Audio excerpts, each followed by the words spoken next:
Good morning, everyone. If you haven't registered already, there's a sign-up sheet. We'd like everyone to sign up so that we can make sure we have enough lunches for everyone. And you also should check to make sure you have a program.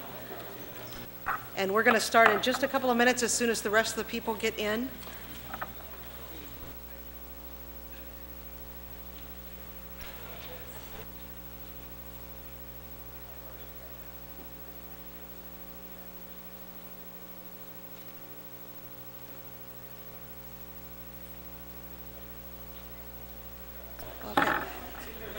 Good morning again. I'm Jackie Michelle, and I've talked to many of you or else exchanged emails with many of you, and I'm very excited about today.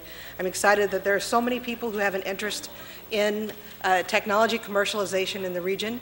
I'm the Director of Innovation Intellectual Property here at the university, and I try to encourage faculty and staff and students and work with other people who are interested in promoting technology commercialization in the region and the transfer of the intellectual property from the university. I am delighted that we have with us this morning Judge J.D. Salinas, who's the judge of Hidalgo County, and he is here he does many wonderful things for the county, but the reason why I really wanted him to be here, and he was very accommodating of us. He has a very busy schedule today. The one that's most important, he's got a very important soccer game to go to for his children, and everyone knows that those are some of the most important things that there are. But he is, has a strong priority for promoting economic development in the region and has been a real leader in trying to get that to happen. And he was one of the major people who helped create the Rio South Texas Economic Council, which he will, I'm sure, mention a little bit to you about the details of it, but it's a way to be able to promote the region as a whole to have maximum benefit for everyone who's here. And so without further ado, I would like to introduce Judge Salinas to all of you.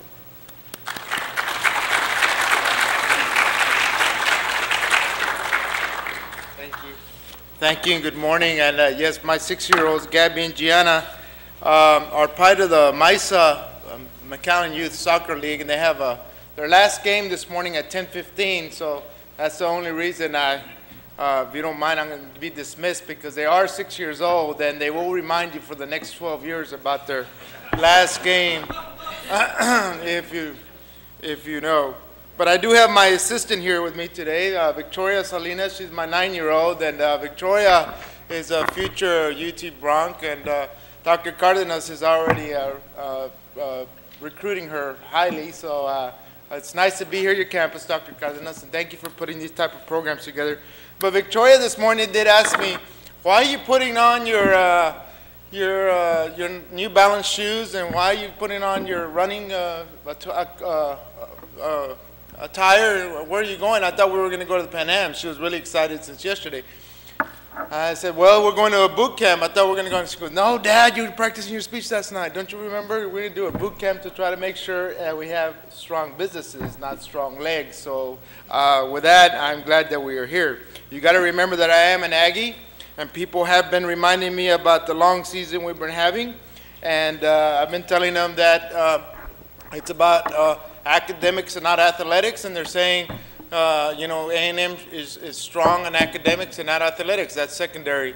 And they told me the other day, they said, well, you're starting to say that with a straight face. And I'm trying to tell them, I say it so much, I'm starting to believe it myself, you know. So Dr. Cardenas, congratulations and all the great talent you have here at University of Texas Pan American, and for putting together this program to encourage and support the growth of local technology and technology firms. You know, as we know, the future of our industry is technology. Everything's based on technology. This morning I will share with you the details of an exciting new initiative that promises to bring together the economic development efforts of the region, the Rio South Texas Economic Council, and some of you have heard about it, and talk about the importance of this new organization and how important it is of what you're doing here today. I want to start by saying the key to prosperity with Hidalgo County is 3 things: education, education, education. We could say it in 3 different languages: but that is the key to trying to improve our county. Improvements in education allow us to create higher paying jobs for a very young and fast growing labor force, as many of you know here today. I used to work for John Sharp, State Comptroller, and when we used to have industry come to Texas, they used to ask not what your tax base was or anything else, it was what is your working age population and what kind of skill level do they have. And that was back 95 through 98, 99, and the same questions still are asked today. The population growth in Hidalgo County, as you know, has been explosive. We have more than 750,000 people here in Hidalgo County. The population in Hidalgo County is much younger, though, in the state of, than the state of Texas or the United States, with nearly, and this is an important fact, 40% under the age of 20. 40% of us in Hidalgo County are under the age of 20, and slightly over 20% under the age of 10, including Victoria and my 5 kids, of course, you know. 38% of the people in Hidalgo County, though, live in poverty. 38%. This is one of the key challenges for our region. We've done great strides. I remember when I graduated from La Jolla High School in 1987, graduated from A&M in 91. The unemployment rate was in Hidalgo County 16, 17%. Now it's 6 to 7%, even with these economic times, and I'm hoping it does not get worse. However, the reduction in unemployment has not narrowed the income gap between Hidalgo County and the rest of the state of Texas. The income gap is $15,000 as an average in Hidalgo County and $35,000 in the state of Texas. $15,000 is an average pay here in Hidalgo County, $35,000 in the state of Texas. I'm starting to sound like Joe Biden. But it's important you know these numbers. So what are we going to do to try to make sure that our quality of jobs is increased? Obviously, we have to work on that since the unemployment rate has gone down. The only way is by improving the quality of education at all levels. The best way to reduce poverty and increase individual and family incomes. And why is this important for me as county judge?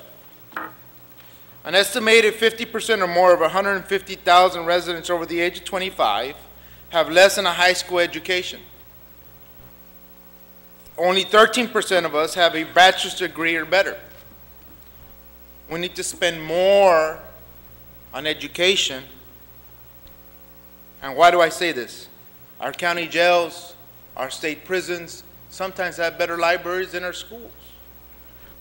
We spend more than $65 million per year in Hidalgo County of a $150 million budget. $65 million is going to law enforcement and Justice Department. This represents nearly half of our overall county expenditures. If we would spend less on incarceration, if we would spend more on education. The estimated economic benefit to Hidalgo County, if we close the gap on education, if we increase our state graduation rate, our county graduation rate, to the state average, our county graduation rate from 50% to just the state average, it would be an additional $1.6 billion to the economy of Hidalgo County. Just high school graduation. Obviously, education beats incarceration. Obviously, let's not talk about the cost of education. Let's talk about the cost of not educating our kids. If we would just graduate our kids in Hidalgo County to the state average and college, to the college graduation rate in the state of Texas, not only would it be another $1.5 billion in the economy, but an additional $450 million to the economy of Hidalgo County. The relevance of this issue to all of you here today is that education plays a critical role to any effort to support the growth of a knowledge-based economy. This is interesting. In 2001, there was a benchmark study for growing a knowledge-based economy in Hidalgo County. Researchers noted that the important conclusions that were worth mentioning to here today. One, the best hope of Hidalgo County to spur job and wealth creation and career and economic development is to more fully nurture and develop its young, large human capital potential for established and emerging industry sectors. 2, in this same study, the business leaders were asked to provide their opinion about the importance of various strategies for job creation and economic development for the Hidalgo County for the next 5 to 10 years. And we've already gone the 5 years. This is a 2001 study. This is really interesting. That said 70% of the respondents to the survey said they considered a regional economic development collaboration among border cities and counties was the most important things to do for job creation and economic development. Yet fewer than half thought the county was effective in leveraging in regional assets and regional collaborations. And they're right. I gave you the numbers. We spend more money in our jail and our justice department than we do in economic development in county government. Road and bridges, jails. So we need to change that thought. I'm here to tell you that we are making progress though. And last year when we took office, we asked the economic development leaders of Hidalgo County to help me identify the most pressing issues we needed to tackle and to offer me some solutions. Quickly, we came up with 3 issues. 1, fix the levees, they told me.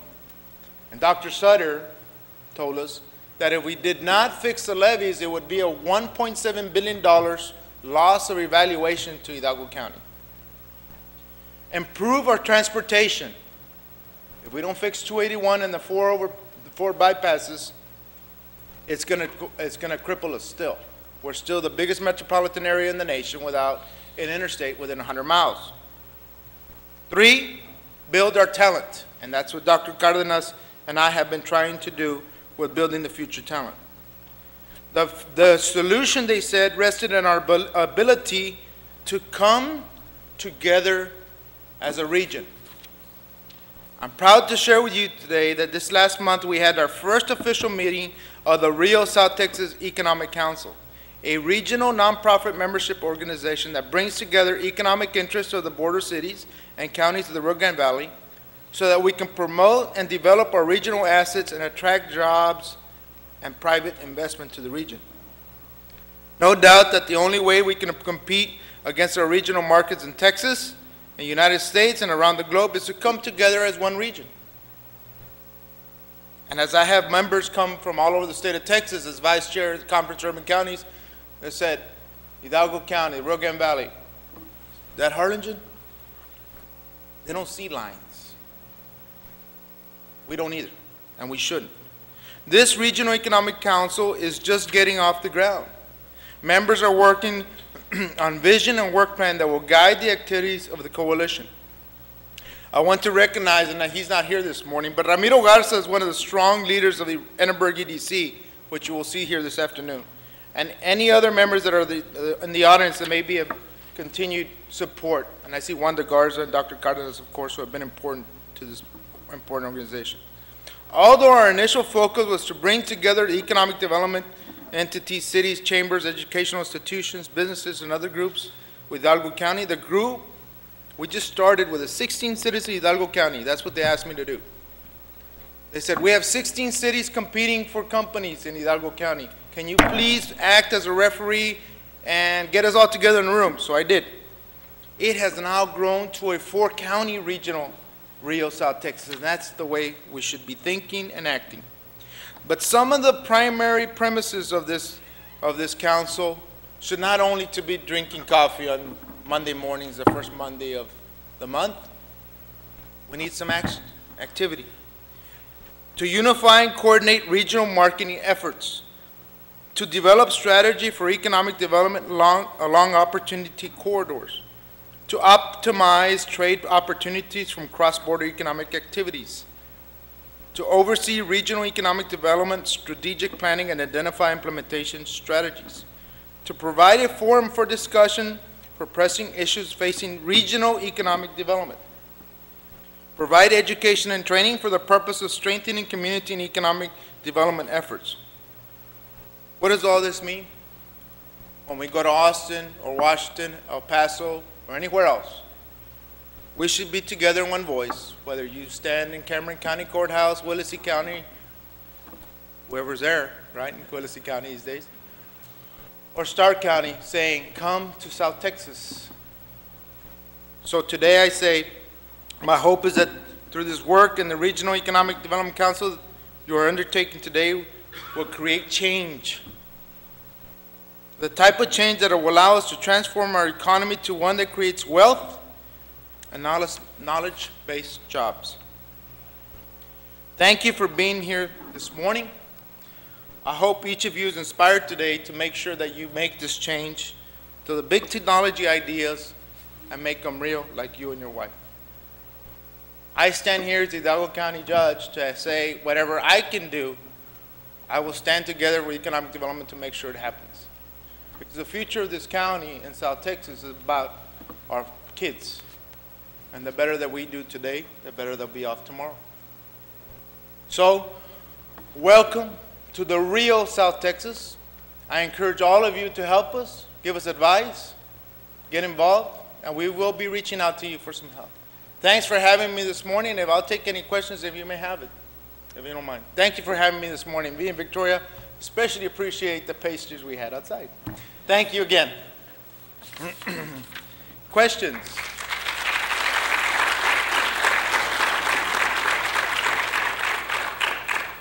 Questions about when I worked with the Comptroller's office, about when I was county clerk, about the Aggies and their losing season. Real South Texas. the real South Texas. This is third one in the state that we know of. Central Texas has been doing this for a while, and that's probably why they've been victorious here. I better not say the word, but kicking our rear ends about. And then the Panhandle has a consortium of counties that's been working together for economic development. We need to know that who's beating us is the Mississippis and others part of the state. They're the ones that are beating us. I don't care whether they go to La Feria or Harlingen. Of course, I'd rather they be here. But usually if they build in La Feria, they're probably going to live in Mercedes and go to work in La Feria. So I'd rather have them in La Feria than have them in Mississippi. Yes?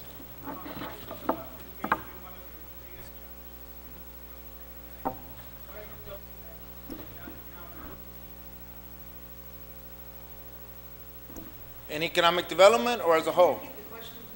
You're asking me what the 3 items that will be more challenging for us as a county in 2009. Obviously the economic crisis, the increase in foreclosures, they're scary, you know, so we need to tighten our belts now so that we won't be forced to do it in the future. We're still working on making sure that we graduate more out of high school and then continue them to higher education, wherever that may be, the P through 16, and I've been very educated from Dr. Cardenas on how to do that. That's really challenging. And probably the third and most important is infrastructure, levees and road. If we don't have the infrastructure, then the Toyotas of the world would not come down to South Texas. Rail, those things need to be, we need to invest in. At one time, Hidalgo County and south of I-10 used to be the third in working age population. It used to be Utah, and we can figure that one out, why you got a young working age population, right? Got a lot of kids. Oklahoma, we don't know why that Oklahoma had a lot of kids, and the Valley was third, by the way. So, and it continues to be, but we need to work on our skill level. Yes.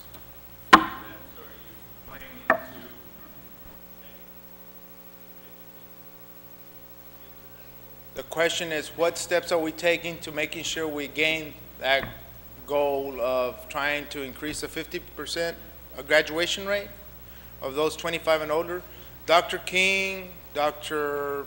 Chapa, a lot of the superintendents have gotten together to build this consortium called the Building the Future Talent, including Dr. Cardenas and Dr. Reed and Region 1. What we're doing is actually going out to the streets and saying, you need 1 or 2 credits. Can you plus come back and graduate from high school and maybe even get your associates? we're taking it to the streets. And Dr. King's been very successful in doing that.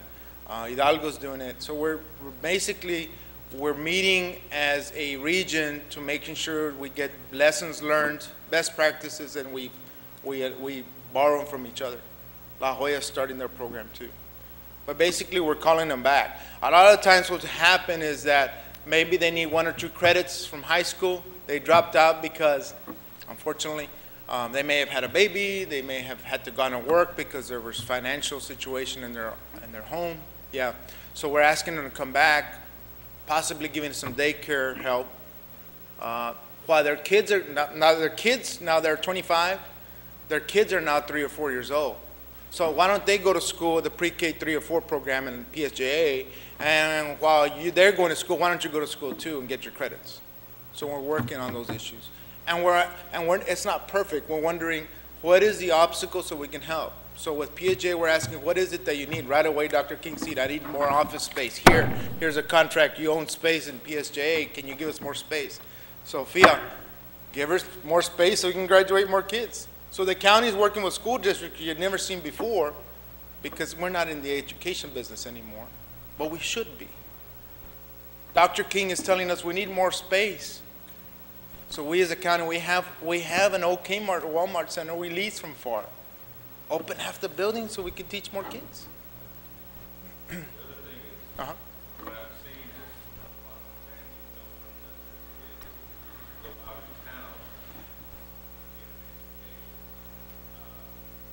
I thought that was a problem back when I was graduating from high school in La Jolla in 1987. And but my dad was a principal back. You know, my dad's been in education. He was a football coach for 14 years. He used to say, "Are you going to go to school, or am I going to kick your butt?" And you go, "I don't know. Well, I'll kick your butt to school. Is what's going to happen." You know what I mean? I didn't know that was still the problem.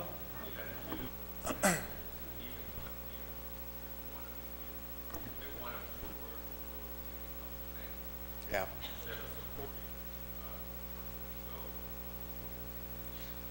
You know, and it's not so bad to stay here, to go to school. You know, some people like us, like me at least, I had to go to College Station and making sure that we learn life skills and independency on our own. And there's other skills you learn when you get away from the house, right?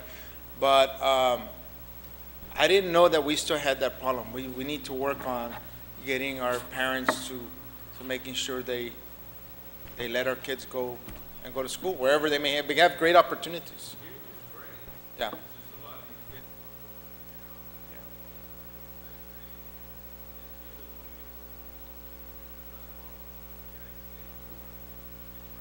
Yeah, and the other problem we have is we're also having a big brain drain that some of our kids are not coming back when they leave because the opportunities are not here. So we need to help them and try to create them. The only way we're going to do it is to think different. We've done a Ron Stillman report that says kids that are graduating from college today and going into the private sector, well, what do they want? They want culture, they want greenscapes, they want planetariums, they want things to do on weekends. That's why you see Mayor Cortez and I and Mayor Ochoa working on hike and bike trails and things like that. We need to attract those young talents to stay here. But unless we invest in that, and not on the jail, again, I'm hitting on the jails, they're not going to stay. Our economy is going to stay in a cycle that's not going to grow. But it's not going to happen. I know we have a lot of good talent, a lot of good help that's going to create Hidalgo County's future. It's going to be good. Yes, sir.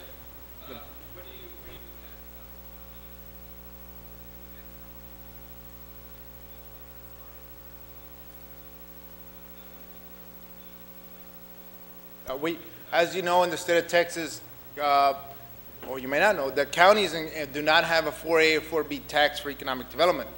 But we do have tax abatements, tax reinvestment zones. We have created and continue to create. But we have a 381 chapter policy that we follow. We have a full-time person in Sofia that's making sure that we create economic development and work with partnerships. But we do not have direct incentives to give businesses. We have indirect incentives, which is one and the same, to abate your taxes up to 5 years, to making sure that you create more than 100 jobs, making sure that you provide health care to your employees, making sure your salary is quality, at a quality level. So those are the things we can do. So we could provide incentive, look, and we've been very aggressive in trying to do that. Been very successful, by the way. That's why we work with the Economic Development Corporation to provide added incentives. We did it in the Santana Textile, and we are going to do it in Santana Textile and some other projects that are coming up. Some have not been successful. Yes. The Economic Development Corporation has been very successful in bringing in large manufacturers, but has there been any discussion or any effort to make it organized network of angel investors to help local constituents to start up, to gain the capital, to start up their own? I see what you're saying. Rio South Texas was created a month ago. That has not come up. That is a good idea. I will mention it to him. But in getting the economic development corporations together, these are the type of topics we'll probably have to start talking about. They're talking about regional incentives, but they have not talked about packages to give the Dells of the world or other local companies to try to help them. And maybe that's something we need to start doing. But I'm glad you brought that up. But we are talking about working together so that we won't have two applications at the governor's office for economic development incentives for a big auto plant when we can have one nice incentive and try to help. Now, if you had a shrimp farm application or a shrimp farm company wanting to come from Germany, where would they rather be? South Padre Island, of course. We don't have salt water over here. So we have to work and make sure that they go and help them go to South Padre Island. You know? So that's the idea. Yes, sir.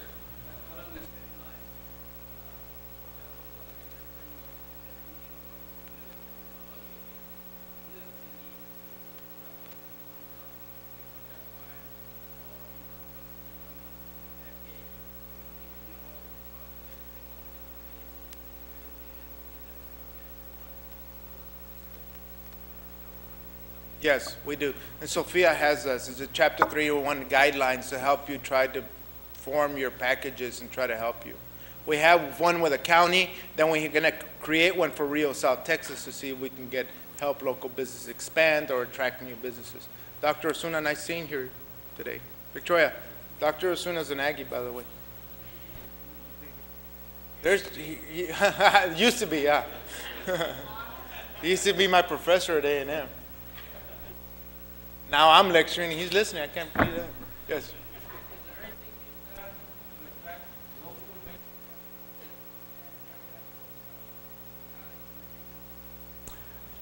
The question is, can we do something to try to get local venture capitals for local incentives? I believe it can be done, but of course we got to get everybody together in the same room and see what we can get done. As you know, financially it's getting hard in the U.S., you know. EDA used to be able to give you some incentives to try to help. Right now, federal money is going to a war and to hurricanes. Well, you got to know that we have local pressures that we have to pay, and it is not. When IBWC does not fix their levies, that means we have to use local money to fix them. It takes away indirectly from some opportunities to create local capital to help local businesses. So the question is, since we don't have federal money, it tightens up some of the local money. But the answer, yeah, we need to start doing those type of things. Again, Rio South Texas is 30 days old. So those are some of the issues we need to start talking about to try to get together to help local capital, create local capital, help local businesses. Wanda. I know. I'll take one more question, you know.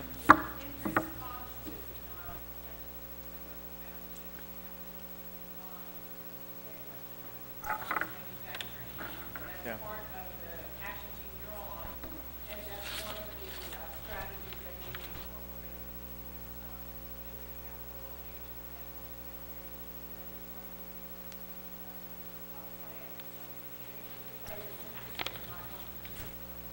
make sure and be here at 3 o'clock when Ramiro Garza speaks about startup funding opportunities and funding technology ventures. Ramiro has been he has set the bar pretty high in the state of Texas, probably the nation, about attracting quality jobs to the area. He would have a good, I would sit down with him at lunch if he was here. I mean, he has great ideas. Thanks again for having me, and excuse me for walking out. Victoria and I will have to go to a soccer game. So thanks again for having me.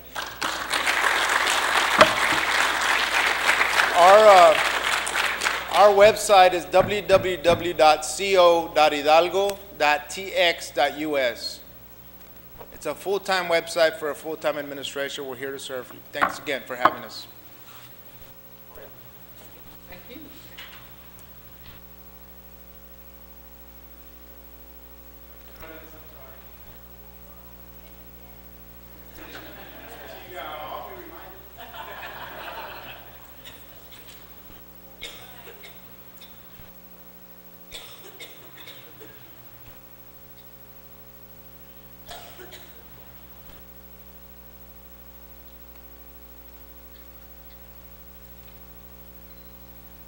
For some reason, my computer here is not cooperating with giving me the next slide, which is the one that I wanted to bring up. I went ahead and had JD speak to us because of his urgency, but I wanted to make sure that you knew that we had quite an extensive planning committee helping with us in getting this activity underway, and I wanted to acknowledge them.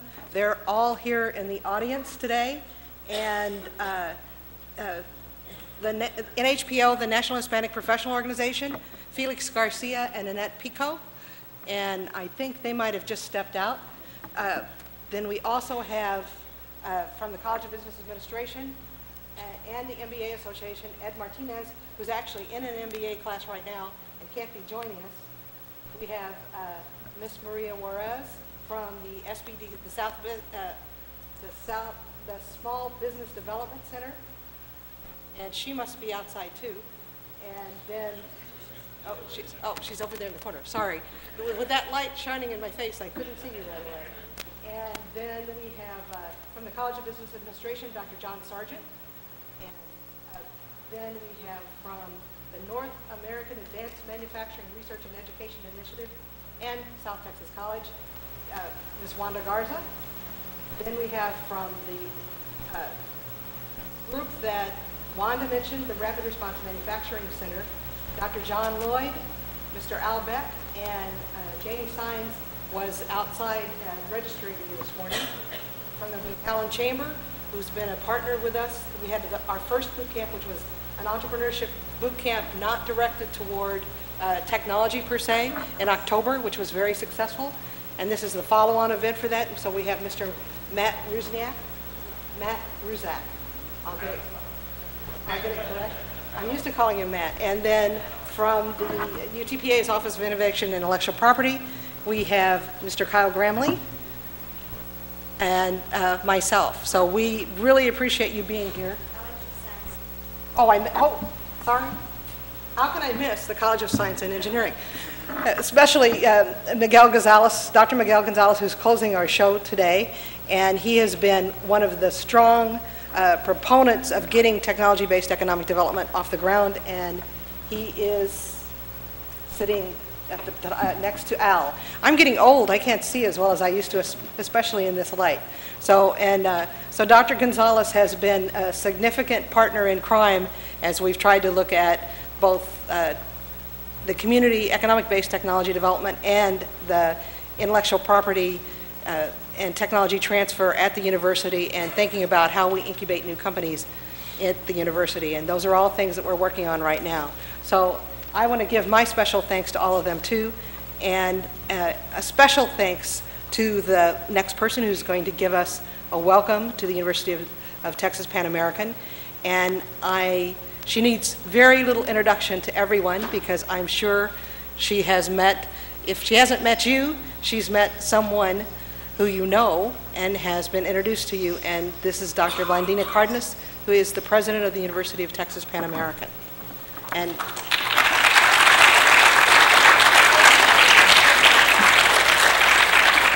And she has been the force that has helped get this developed. She was one of the primary people who was involved in creation of the first group that came together to try to support regional innovation and commercialization in the Valley, and to bring, it was kind of the precursor to all of these other organizations that are starting to work together. So she's done a tremendous job of creating collaborations among entities that had not been as successful in the past as they're going to be in the future. Thank you. Thank you, Jackie. Thank you, Jackie, and let me begin by thanking you very specially for your leadership and your incredible dedication to this notion of the transfer of intellectual property, commercialization of new knowledge, collaboration, the whole range of things. Jackie came to us from industry, and it was one of those situations where we really lucked out. Her husband is a professor of philosophy, and she came here with an extraordinary background, really powerful expertise in the whole area of technology transfer and just the way companies work. And we would not have been able to make the progress that we have made were it not for her work and her incredible, incredible expertise. You know, across UTPA, and so let me begin first of all by thanking you. I would not have been here, Jackie. I was given an option to cop out of coming here on Saturday morning, but I had to come here out of respect and to honor the work that you have done. Let me say that we do welcome you to UTPA, a UTPA that today is vibrant and engaged in, first of all, dealing with the issues that J.D. Salinas spoke to.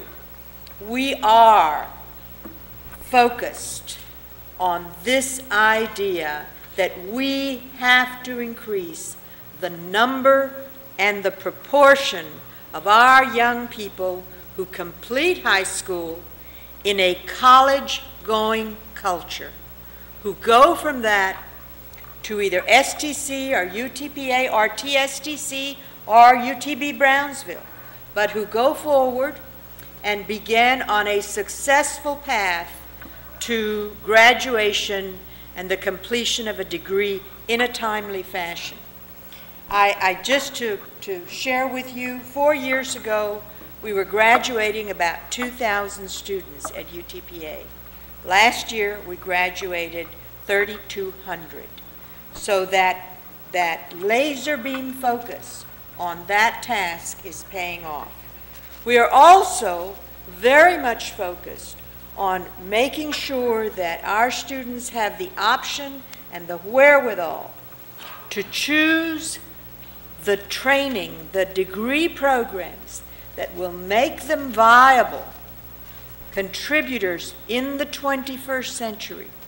We still need the careers and the professions that fill the heart and keep the trains running on time. We need the accountants, we need the teachers, we need those wonderful people who dedicate their lives to keeping our lives smooth and growing. But we also need to know where the puck is going. Wayne Gretzky was asked how he made so many goals in hockey, and I don't know anything about athletics, so I might get into trouble here. But he was asked, you know, how is it that you make so many pucks? Do you keep your eye on the puck? He said, no, I keep my eye on where the puck is going. And so we need to really be challenging ourselves on a daily basis about where that puck is going in terms of what the opportunities and what the needs for our students will be over the course of the 21st century. If you have a kid who's born in 2000, the chances that that child will be alive in 2110 are pretty significant. Think about it. My grandmother died at 42. My dad died at 62. I have no plans to die before 90. Well, the same, if you think about that projection, your kids are going to have to be around and functioning and contributing and thriving over the course of this century. So our job now is to visualize that future and to make sure that we are preparing them for work and productivity and creativity and leadership and success in that context. And I think what the most powerful transformation at UTPA over the last 12 years and more accelerated in the last few years is that we are doing that kind of thinking. And we are doing it in partnership. J.D. Salinas talked a lot about collaboration and partnership. And we have created a very powerful partnership with STC. And we have created strong partnerships with TSTC. And Juliet Garcia and I are comadres. You know, we just go at it together. We're cutting down this notion of competition and figuring out how we make it all work. Now, the two most powerful collaborations that we began really came together when Mike Allen of the MEDC, McAllen Economic Development Corporation, came to us. He had been working for some time with Miguel Gonzalez and others in the College of Business, John Sargent, and others, and they came to us with the idea of this thing called a Rapid Response Manufacturing Center. And that was almost 4 years ago. Everything takes time. And we began to see if we could get funding for this thing called a Rapid Response Manufacturing Center. We went to the governor's office and they said, oh, this is exactly what we want to fund. And then they came back and said, but you didn't say, Mother, may I? So we worked at it. The governor created the Emerging Technologies Fund. They said we didn't fit. Okay, so let's find something else. And eventually, after a lot of work, Wanda and Miguel and a number of other people zeroed in on what is called the Wired Projects of the Department of Labor. That stands for Workforce Infrastructure for Regional Economic Development. And we were able to secure the support of the state of Texas for an application for that program. And we are one of, how many now, wired regions? There's now 39 regions in the country that are funded for wired projects. The centerpiece of the wired project is that we expect to train 10,000 people within 5 years for jobs in advanced manufacturing, from the factory floor to the research and development enterprise. And we are well on our way. We collaborate from Laredo to Brownsville. We've included all of the institutions and we're focused on that notion. The second and really driving force intellectually, the intellectual power, if you would, of this enterprise is centered in our Center for Research on Rapid Response Manufacturing, which Dr. Jack Lloyd, who is a world-known scholar, perhaps easily one of 3 individuals across the world who understand and who promote this concept of rapid response manufacturing. I will also tell you he's the most expensive faculty member UTPA ever hired. So he better produce, okay, and rapidly. Jack, we're so pleased that you came here, but we have a world-class scholar. He's a member of the Russian Academy of Sciences, the European Academy of Sciences. UTPA is big time, guys. Okay? But this concept of rapid response manufacturing is a very powerful concept, and the reason that I've taken the time to discuss it with you is because I think it is central to this notion of the Entrepreneurship Bootcamp. Our students, the language of rapid response, okay? Make it better, make it faster, make it more customized to the customer's needs. Get it there faster. Understand a priori more rapidly and more clearly what the customer needs. It's kind of like the Dell model gone into hyperspace, you know, that Dell let you tell them what you wanted and they got it to you like that. Another company that I just learned about from Miguel Gonzalez's mentor professor is a company named ZARS out of Spain. This company can get the new product to the customer from idea to the customer in 12 days. It's a clothing company, and they use technology in all of the important ways to make the decision about what product they will create, and then they get it to the customer within 12 days. That makes all issues around inventory and all of the other stuff obsolete. And they are thriving when many other companies are failing. So this entrepreneurship bootcamp that we have here, and the language and the power and the way in which we are training our students. Our engineering students, for example, are part of a project called Intend. Intend, if I understand it correctly, and don't count on it, Intend is a project that takes our engineering students, links them through technology with students in Guadalajara and in China. And these three groups of engineering students are doing engineering design simultaneously and communicating with each other through the internet. Now think about the power. The Chinese know English. The UTPA students know English and Spanish.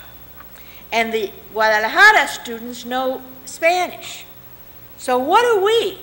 We are this bridge in the global economy because of our competencies, because of our cultural competencies and our linguistic competencies, okay? Big word for this kid from San Felipe del Rio, okay? We can serve as that bridge because of what we have. Now that's the competitive edge in the global economy that we can nurture. But that's not enough. You've got to have the technology. You've got to be smart enough to make it faster, better, quicker, more customized to what the customer needs. That's what we're doing here. And an extension of that then becomes that it's not just what you do in the university, but it's how you take what's in the university and you put it out there for the community so that the individual power and creativity of members of the community can be unleashed. And we know that we know first of all that entrepreneurial spirit lives there. It lived there when my family came to the United States in 1910, fleeing the Mexican Revolution. We had so many entrepreneurs in the family, they were always competing with each other. The difference was they didn't have access to capital, and their market was primarily migrant laborers. So they lived most of their life fiando, you know, with their customers on credit to them because they couldn't get credit from the bank, so they got credit from them. So in terms of my own family, my parents' generation said, oh no, you're not going to be an entrepreneur, you're going to be a professional. Porque es una friega, because it's, you know, being a store owner or anything is just too hard because you don't have access to capital and the market is weak. So they made us all professionals and we didn't make a lot of money. But the point of it is this, that entrepreneurial spirit is there. It's in the DNA of the people of the Rio Grande Valley, and you see it everywhere. Our job then is to take that entrepreneurial spirit and to link it up with the technical competencies and then with the business, to leverage the business competencies and work together with the Economic Development corporations, with the local government And with these wonderful institutions like the one that Maria Juarez runs, we have got the best SBDC operation in the state of Texas. Year after year after year, our counselors in SBDC get get recognized as the best in the state, and we have at least one of them here, and I just blocked your name. So raise your hand so they can see you. So it's about putting all of that together so we have success. I'm very, very excited that you are here today. The other piece of this, the only thing I have to offer you, I don't know business. I have a sense of what we need to do. I do know how to run a university. And I do know this. We can do more collaborating, sharing our knowledge, extending a hand of support than we can do if we go at this from a Darwinian competitive perspective. And that's true in education, and it's true in business. I'm going to tell you one last story. How much time? I'm going to quit in a minute, Jackie. Okay? My ex-husband is a really interesting guy. He's very, very smart, although he wasn't very smart to lose me, but anyway. He's a very, very smart man. Grew up on the east side of Austin. Very different upbringing from mine. He grew up on the streets. By the time he was 13 years old, he was in reform school. Somebody told him shortly thereafter, Andy, if you don't get out of this town, you're going to end up dying in jail or dying in the street.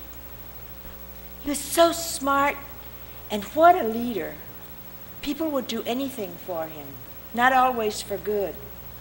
He went to the Navy and got some training there, and then he came back to Austin, went to the University of Texas at Austin, and got a degree in math. In maybe 1960-something. There were a few of us getting degrees in math. Got a degree in math. Then he got involved in the war on poverty. And he became this wonderful activist for community development. He was in public service for some time, and then he went into private business. I don't know how he does it, but he has this capacity to bring people together, to bring the expertise together to build a business. And his philosophy is very simple. Half of something is better than all of nothing. So he brings the engineer together, and he brings the artist together, and he creates businesses. And this guy is rolling in money because he brings people, he brings the expertise together, and then he has incredible courage. He takes the risk, and he pushes the envelope, and he creates a thriving business. He does it because he knows that creating win-win-wins is far more powerful than hanging on to a little piece of a small win. That's the philosophy of UTPA. That's why we are holding this kind of an event. We want our region and our students and their families to be win-win-win. And we know that you, the powerfully intelligent, courageous risk taker, can create an economic environment that is a win-win for everybody. I wish you the best of days, and now I will stop so that you can hear from people who can really help you. Thank you very much.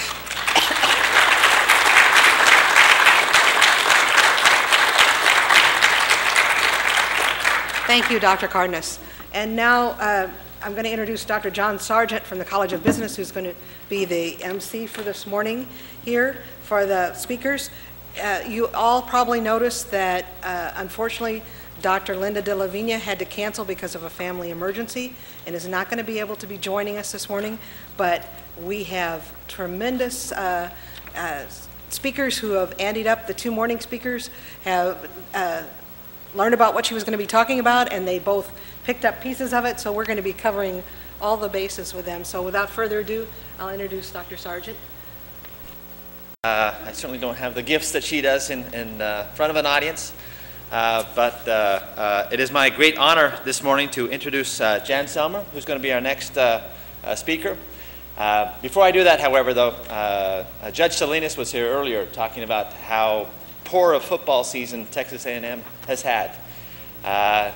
Of course, it is a rivalry weekend here, and your dedication to come out here and learn a little bit more about technology entrepreneurship rather than watch football games all day is admirable.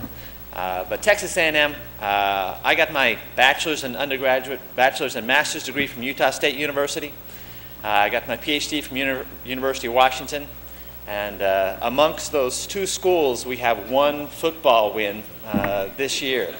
So I would be happy to have be able to brag about the great season Texas A&M has, but or the schools that I come from. But I'm even poorer than the Aggies. My job here today is to introduce, as I mentioned, Jan Selmer, Dr. Jan Selmer. He is an associate professor of accounting here at the College of Business. He's got a very interesting and distinguished background. Prior to joining us, he was professor and associate dean of the faculty of finance at the University of Stockholm in Sweden. He has a bachelor's degree in business administration and an MBA from Texas A&M Corpus Christi and a PhD from the University of North Texas. Dr. Smolarski is also a certified public accountant. His research interests are managerial accounting and entrepreneurship. In addition to his academic experience from teaching in Sweden and the U.S., Professor Smolarski has worked as an operations and management consultant at Coca-Cola, ICI, 39 Fresenius, Motorola, China Telecom, and various other companies. He currently serves on the board of several companies. He has served as a visiting professor at business schools throughout the world, including Shanghai University, State University of New York, MIB School of Management in Italy, American University of Bulgaria. He's got lots of frequent flyer miles. University de los Andes in Colombia, the Rouen School of Management in France, University of Liechtenstein, the International Banking Institute in Russia, and at various other universities in Europe and the United States. He is an experienced entrepreneur. One of the things he has done, for example, is raise roughly $100 million for small enterprises in his experience. So without further ado, let me introduce my colleague and good friend, Jan Smolarski.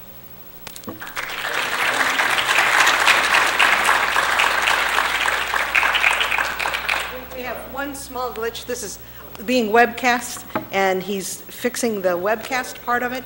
And that's why we also ask that the questions be repeated by the speakers. And did you want your PowerPoint up before you started?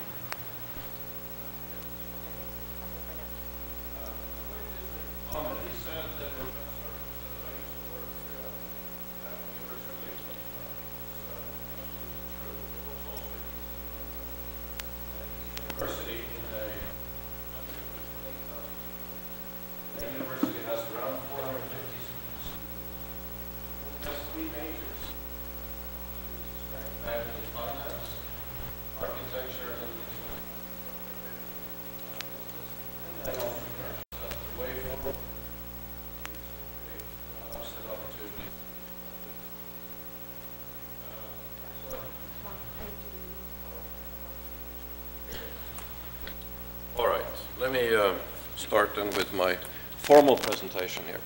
I'm going to discuss primarily how you assess an opportunity, but I'm also going to talk about challenges. And finally, as we close the presentation, I'm going to discuss a little bit about price. Because price is something that businesses typically don't use as a tool, and so I thought it would be appropriate to mention that a little bit. But let's start with the opportunity assessment part here. I think all of us experience opportunities, run across opportunities every day. I'm pretty sure that all of you will run across several opportunities today. The question, of course, is then, what is it that you're going to take advantage of? Which opportunities are good? Which ones are opportunities that you should discard? And so I think it helps to start out thinking a little bit about where does opportunities come from. We all think that opportunities come from new technology, and that is, of course, the ones we hear about, but there are also lots of other opportunities out there. For example, mature industries offer really significant opportunities. And the reason for that is relatively straightforward. It's a question of mature industries have learned to do things a certain way. There are often 3 to 5 major competitors, and they just kind of watch each other, what the big competitors are doing, and they have no incentive of changing their operations. So to the extent that you can come in and look at mature industries and see, what is it that I can do better? How can I improve? That offers a lot of opportunities. Of course, new technologies is also always there. As we hear a lot about that, and of course, that offers a lot of opportunities. And I think we'll hear a lot about that today. Another one is unmet needs, another source of opportunities, and that's one where we come across a need that hasn't been met, quite frankly, and we find a way to meet that need. And then very, very important, identifying trends and niches. In other words, we heard earlier, where is the puck going? You know, where do we have to be? Where might there be opportunities in the future? And also I can tell you that being niche focused is extremely important. You know, you cannot start out being everything to everybody. So it's very important to find niches that you can provide opportunities. So the question then of this particular section of my presentation is, you know, how do you assess the opportunity? What makes it a good opportunity? What makes it a mediocre opportunity? What makes it a poor opportunity? And we're going to look at some models today. In fact, you can see here what we're going to be doing. We're going to look at what an ideal opportunity looks like, and that's actually a model that venture capitalists use to fund ventures. They try to map your opportunity that you're bringing to them against what they would consider an ideal opportunity. So we'll have a look at that. We're going, well, first of all, I live with a leg in both worlds, the academic world and the theoretical or university world. And we are going to take a look at something called resource theory. And I'll explain what I mean by that a little bit later. We're also going to look at business model analysis, a very important one. And then finally, we're going to take a look at risk. And we've heard something today about risk-taking and so on. And the question then becomes, does your average entrepreneur take a lot of risks? And the answer is yes, but the field of starting a business is littered with a lot of failures. What is it then that makes some businesses successful and some businesses not so successful? Well, we can often trace that back to the entrepreneur, him or herself. And it turns out that good entrepreneurs are excellent risk controllers. They take risks that they can control. So that's something we're going to talk about. Then there are some issues surrounding that I just want to mention that we keep in mind as we go through this presentation. And one is, how do you get started? It's very important to develop sustainability. And then, as I once walked into Dr. Sargent's class, and probably after he had said that it's very important to have business plans, and the first thing I said in the classroom was, business plans are not important. And actually it turns out that they are important for funding purposes to get money, but what's really important is, can you execute your plan? I would venture a guess that anybody who graduates from University of Texas Pan American actually knows how to write an excellent business plan. But I would venture also a guess to say that only 2 or 3% of the students that come out of any university, not just this one, doesn't know how to execute that plan. So execution is extremely important. That's what's going to separate the successful from the unsuccessful in entrepreneurship.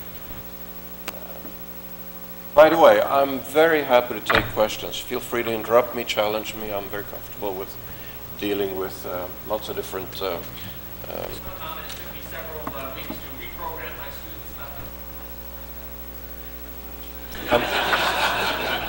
to. I'm very sad to hear it didn't take longer, yes. Yeah. Anyway, where does entrepreneurial opportunities come from? And I think before we get into these categories here, let me just make the distinction between entrepreneurship and small businesses. To me, a small business is, let's say, opening a small restaurant, running a small shop, and so on, with no intention of expanding. So entrepreneurship, in my book, is all about taking a small business and making it bigger, providing opportunities providing employment opportunities and making, let's say, making yourself rich at the same time, hopefully, have fun and some of those things. But I need to make sure that the audience here, that you all understand that we're talking about entrepreneurial opportunities equals growth. So first of all, we have the unexpected. And I don't know, how many in here know that Harley Davidson actually makes motocross bikes? One or two, right? Three. Well, you have been in my class, so that doesn't count. It turns out that Harley Davidson actually makes motocross bikes. We all know that they make cruiser bikes. But the way that happened is the owners, or not the owners, but senior managers at Harley Davidson went to one of their designers and said, why don't you leave our company and start a new company making motocross bikes? So this Mr. Buell got an unexpected opportunity, and that's what we're talking about. Incongruous, that word simply means that in this case, that you get information from various sources, you pull it together, and out comes an opportunity. And I would say that that's what Dr. Cardenas talked about in her ex-husband, I believe, that's what he does. And of course, as you can pull together lots of different things and create an opportunity from that often is very good. We also have the process need, and the process need is as you know, changing the way things are done. Goes back to what I said earlier, where some businesses, they're so focused on doing what they have been doing for the last 20 years that it provides lots of opportunities to kind of change the business model out there. Industry structure and market changes and so on, those are all good opportunities. Demographics, we're all getting older, despite the fact that the region down here is actually quite young. So if we look at the industrial world, we're all getting older, and that means new needs come up, so demographic changes are good for entrepreneurs. We also have changes in perception. It used to be that when your pet got sick 20 years ago, you just did the animal in. You know, today I've actually heard a case where somebody spent $1,000 on fixing the broken leg of a guinea pig. Lots of different opportunities. There are emergency room hospitals today that focus squarely on taking care of pets that are grossing upwards of $100 million a year. So that's an example of a change in perception. And of course we have new knowledge, right? New knowledge comes around and we go ahead and take advantage of that. All right. The process then of looking at an opportunity is as follows. We're going to look at the ideal investment specifically in here. We're going to look at resource theory, as we talked about. Then you have 3 or 4 different ways of looking at the same opportunity. Then you can triangulate, and if everything points that this is a good opportunity, it probably is. Of course, then it comes down to execution, but that's not what this presentation is all about. So that's what we're going to be doing here. Problem with the mouse here? The ideal opportunity then, as I mentioned to you, actually comes from the venture capital world. The men and women who work in that industry are not in the business of being the financial Red Cross. They are in the business of trying to make sure that they make as much money as possible.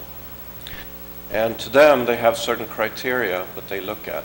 And then they basically map the opportunity that you're presenting against that ideal opportunity. So an ideal opportunity has sales growth of 60% in the early years of the business with a 20% profit margin. It's important to realize here that, of course, you cannot grow by 60% for a very long time. But in the early years, if you're successful, you can grow that much. Of course, one way to grow 60% a year in revenue is simply to have a low price, which is why they then impose a margin of 20%.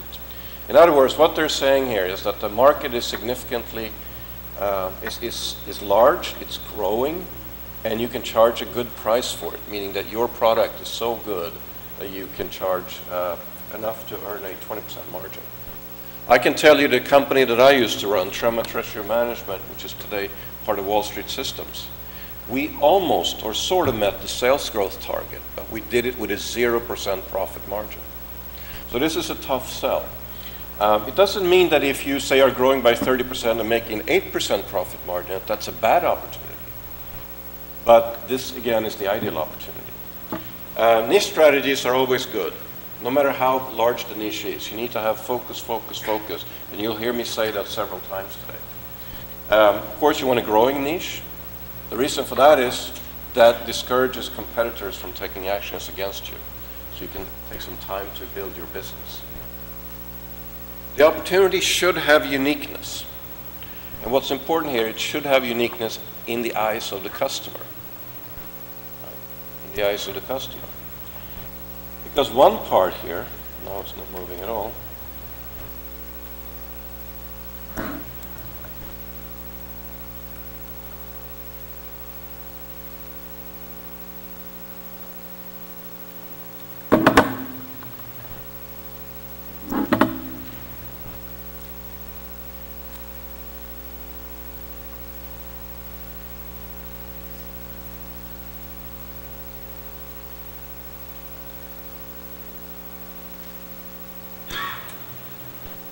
Anyway, I'll talk about the next slide here. What's on the next slide is a paradox. While you need to have uniqueness as a part of the outward to a customer, in order to grow, you must have standardization within the business, right? Uniqueness implies, at least in the eyes of the consumer, that your products are not easily standardized, but you must work very hard at making sure that you can standardize your product. And the reason for that, again, is so that you can grow the business. You can think of Starbucks as a very good example of this. Whenever you walk into a Starbucks, they're going to make you a special cup of coffee. You'll say 10 different words and they'll make that coffee. I can never figure out how they can remember that. But in the end, it's very standardized. It is effectively the McDonald's of the coffee business. You need to make sure that you don't attract competitors in the early stages. That implies a couple of things. One is that the easier it is to observe what you are doing right, the bigger the chance that you will actually have competitors at an early stage in your business growth. There are some companies who, like Southwest Airlines, for example, and Ryanair, who actually make sure that they try to avoid competition even today when they're large companies. Southwest flies into secondary airports. That's one way of avoiding competition.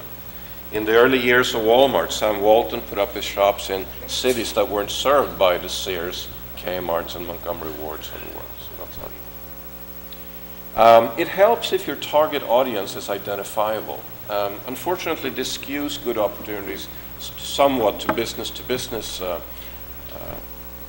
type entrepreneurial ventures. But it helps when you know who your customer is. It also helps then that they know who you are and that you exist out there, which, by the way, is the largest problem that's facing entrepreneurs today.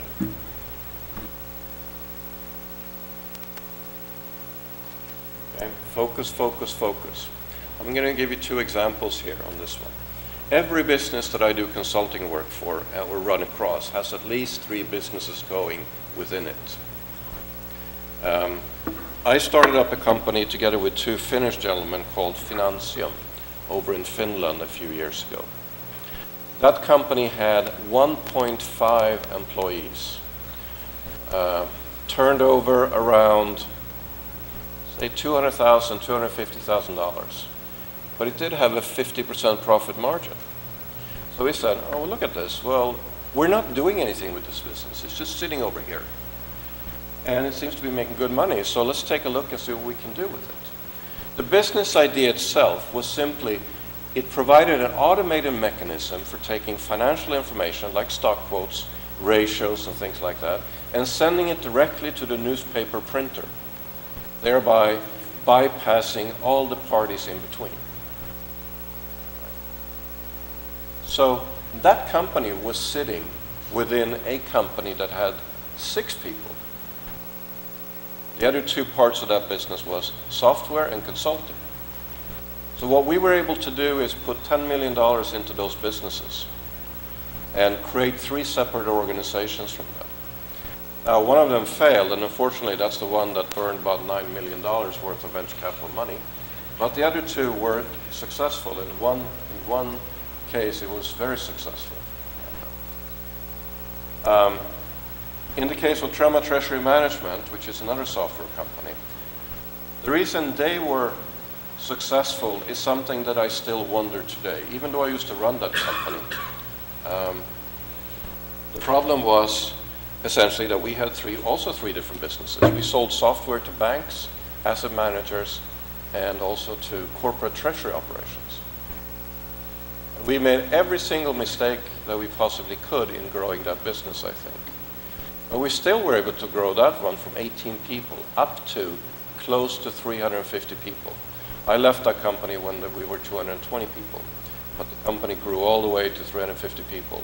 And that took about 6 years, so it was a heck of a ride, if I can call it that. But one of the problems we had in there was we were unfocused. We could have done much better had we been focused and maybe only focused on 2 market segments. Interbiz was another one. Interbiz actually provided some kind of order routing system to route orders around. Again, some kind of software and infrastructure business. The problem they had is that they ran after every single business that they could possibly find. What's the challenge there? The challenge there is that if you run after every single opportunity that you can see, eventually you end up with selling 10 different types of products that you cannot maintain. You cannot maintain the customers, you cannot maintain the product, you cannot grow. In other words, you cannot standardize your product offering. So these are real examples of what's going on when you get out there. Product differentiation is very important for small business. It's something that you have to work on. But what is important here is that you don't compete on price. There is no reason to compete on price in most cases. We all know what happens if you compete on price. It becomes kind of Darwinian process where only the number 1 and number 2, possibly the number 2, survives.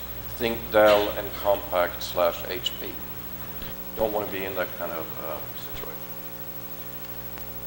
You need to have more than one way to differentiate your product compared to your competitors.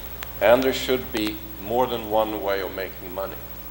An example of this last one is the biotech industry. Biotech industry companies can make money from what? They can develop product, they can sell the research results, they can become outsourcing operations for big pharmaceutical companies.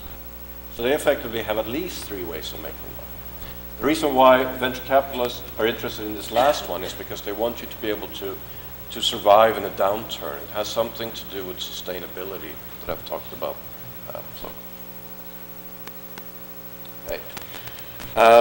Just to round off the previous discussion about assessment of an opportunity using the ideal investment, chances are that you're going to not meet all this criteria that we'll put up here. Does that mean that you don't have a good opportunity? No.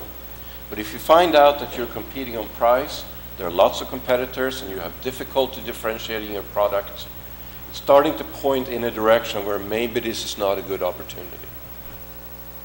So you need to look at all of that and ultimately, of course, make a judgment. The next model that you can use to assess an opportunity is what we call resource theory. This is an academic model that's been around for a while. but I think it's quite interesting to use because it focuses you on looking at what is it that I have today to make this successful, what is it I need to make it successful in the future, and how can I then acquire the tools, the resources, the employees, and so on that I need to make the venture successful. And so the whole process here, as you see, analyze, buy the resources that you need, transform it, execute, and possibly then sell your business for some good money, please. This model indirectly then is important because it helps us create sustainable competitive advantage. Very important. We all know the internet companies. There were, I don't know, hundreds of thousands of them started, let's say 10 years ago, thereabouts. How many do you know that are still out there? Probably less than, probably 99,000 of those disappeared because none of them have sustainable power. So what resource theory gets to is this issue of sustainability. It's very important. Luckily for us, it's quite easy to use this model. You simply have to look at the opportunity at hand and see whether or not it fits certain criteria. And those criteria are related then to how you create sustainable competitive advantage. You create it by having something valuable, by having something rare and not enough for everybody out there. Should be reasonably hard to copy, and also there should be few substitutes, please. So, what do I mean by valuable resources? Well, a valuable resource is not necessarily valuable in terms of monetary, in terms of money essentially. But it should allow you to neutralize a threat or exploit an opportunity. If it doesn't allow you that, then it's simply not valuable. And there are lots of things out there. If you spend $100 million on a sugar plant, a sugar refinery, is that valuable? No, not really, because it doesn't allow you to exploit an opportunity or neutralize a threat. The next one is rare. Rarity is important here. Rare means some uniqueness in what you're doing, or the resources that you need or resources that you have, or it means that it's costly to procure. As you can see here, if it's readily available and inexpensive, it typically does not provide any sustainability. Then, of course, we have innovation. This one is a little bit tricky. In other words, you're looking at, can somebody imitate what you're doing? The example I like to use here is the Louis Vuitton company. It's a company that most ladies in here will know, and some of the guys too, because I guess they have to pay for these bags. But you know that Louis Vuitton make ladies' handbags. And we also know that there are a lot of fakes out there. You can buy a fake for, I don't know how much, $50, when the real thing costs $1,000. Why is it then that people prefer, in many cases, to spend the $1,000 rather than get a pretty good fake for $50? Well, it has to do with a lot of things. You know, if you buy a lady's handbag, you kind of belong to a certain club. You belong to, you're telling people, you're signaling people, perhaps that you have arrived. You belong to the right club of people, something along those lines. But then there comes the question of why is that important? I mean, people like to live together, but then we work very hard at differentiating ourselves. So that's where the social complexity comes in. And there's also an issue surrounding Louis Vuitton, and that is it started out as a one-person shop, literally sitting in the garage making luggage. So there is a history there. There's a unique history how this company got started. There's a social complexity there. And there's also then the ambiguity. In other words, ambiguity means that we don't quite know why it's successful. That's a good example of that. And finally then, are there substitutes? And I'm not going to dwell on that too much, but effectively, what's important here is you need to look at, are there substitutes out there? If so, you need to worry about those substitutes. Which then takes us to the end of the model here. Very straightforward here. If we look at physical resources, are they valuable? Yes, they are. It costs money to build a plant, for example. It costs money to build an organization and so on. But is it rare? Well, sometimes it is, but probably not. Same goes for hard to copy, right? If you go into a manufacturing operation, and in this case, I only know some manufacturing operations. Are they hard to copy? No, typically not. And are there substitutes? Yeah, typically, right? Reputation, very important resource. In that category, you see yeses across the board. Reputation is extremely important for a small business because the biggest problems small businesses have is nobody knows they exist. And of course, therefore, they don't have a reputation. So you really have to work on acquiring, buying, building, whatever it takes to build a reputation. You see also yeses across the board when it comes to the organizational resources. I ask you this, if I take General Motors organization and put it in Microsoft, how long will Microsoft stay around? Maybe until Christmas, I don't know. They're very important. Huh?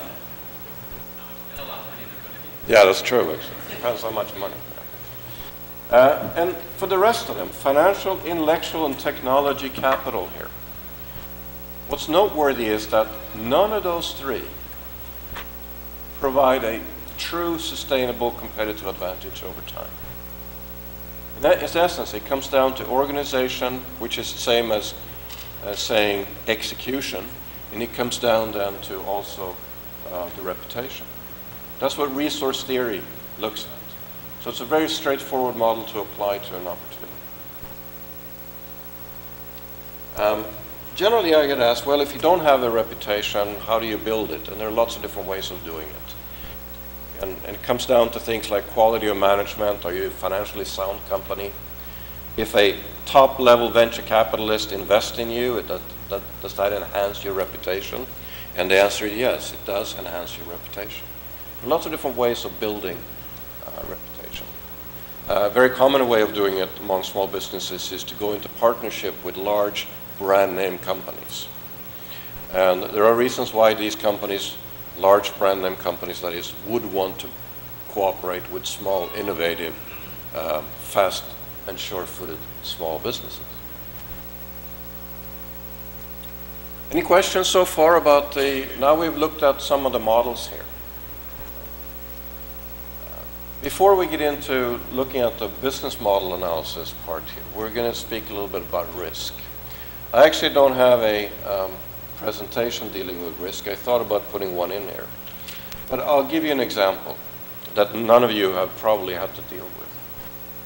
What if you were asked, what if somebody came to you with a business plan and say, look, I want to start a helicopter ski resort over in Russia. How many helicopter skiers are in here? Close to zero, right? How many have done business in Russia? So here you go. We know not too much about this business. So how would we go about assessing this type of business? Well, of course, we're going to use resource theory. We're going to look at, does it fit the ideal investment and so on. But more importantly, we're going to look at the risk of this venture.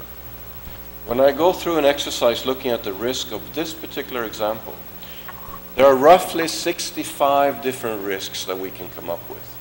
If I went around the room, every one of us could come up with a risk. Make it kind of rough up there at the very end, but we'll make it. The point here is that risk analysis focuses your attention on what the risks are, and it also then focuses your attention on what to do about those risks. By the time you get done, and you can quickly come up with risk management tools to deal with about 62 of those 65 risks, which means that there are only 3 risks in that venture that really merit significant attention. And that's what risk analysis is all about, right? It forces you to look at and manage risk, to become risk controllers. And by then getting rid of those 62 risks that can be managed quite easily, you spend your time worrying about the 3 that really could potentially be fatal to your business.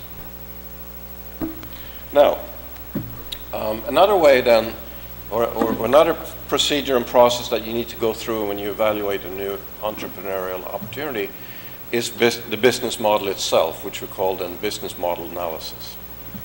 And business analysis involves looking at where does the money come from? How am I going to make money from this business? Who are my customers, things of that nature. That's what the business model analysis tries to get to. In the examples here, I've focused to some degree on the revenue sources and also the costs. And in revenue sources, where does the revenue come from? Is it a single stream? Meaning, do I sell one item to my customer and then, that's it? Or is it like Starbucks, where you come in every day and you buy a cup of coffee? I don't know about today, but certainly 2 years ago, the really good customers of Starbucks drank 7 cups a day times $4. But Starbucks also have multiple streams of revenue. They sell cookies, juices, CDs, coffee cups, you name it. They provide Wi-Fi, which you probably have to pay to connect for, and so on. So lots of revenue streams. So it's in the end, they have a multiple revenue stream.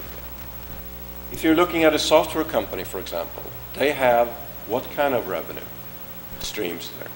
They have, for example, license sales. They sell consulting services. They sell add-on modules and so on. So that's the way you look at this. It's also important. No, stay there.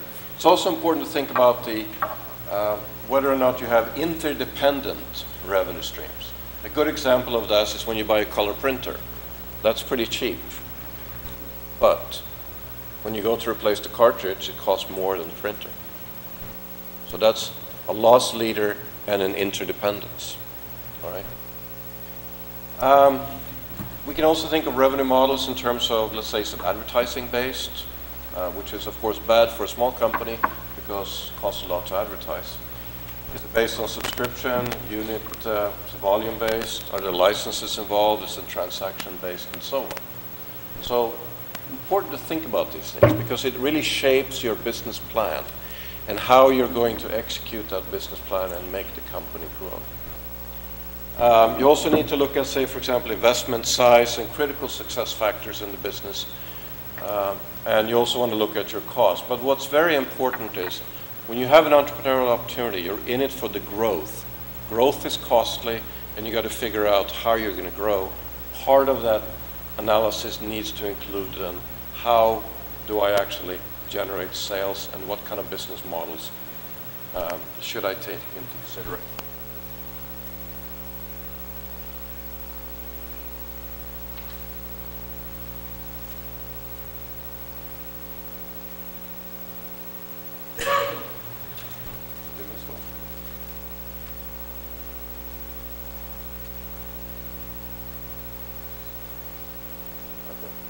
Anyway, we'll talk about this, no problem.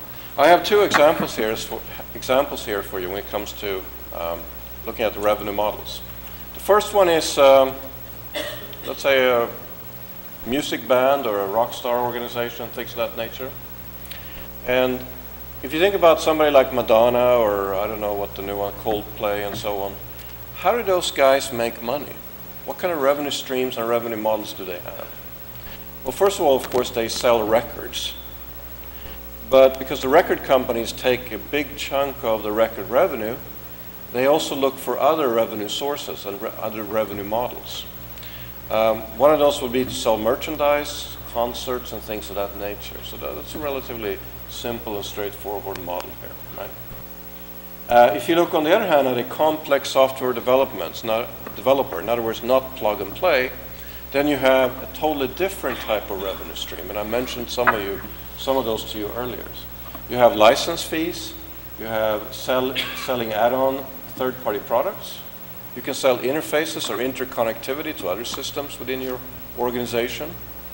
You, of course, sell installation, consulting services, customization, maintenance, and, of course, it's easier to sell to your existing customers, hopefully, or else you're doing something wrong, than it is to sell to your new customers. So what ends up happening, this is the interesting part of if you're a software company. In the early days, you're very dependent on revenue coming from selling product. But as you grow and become more sophisticated, have more customers and so on, the revenue stream shifts over time. And by the way, there's nothing you can do about this.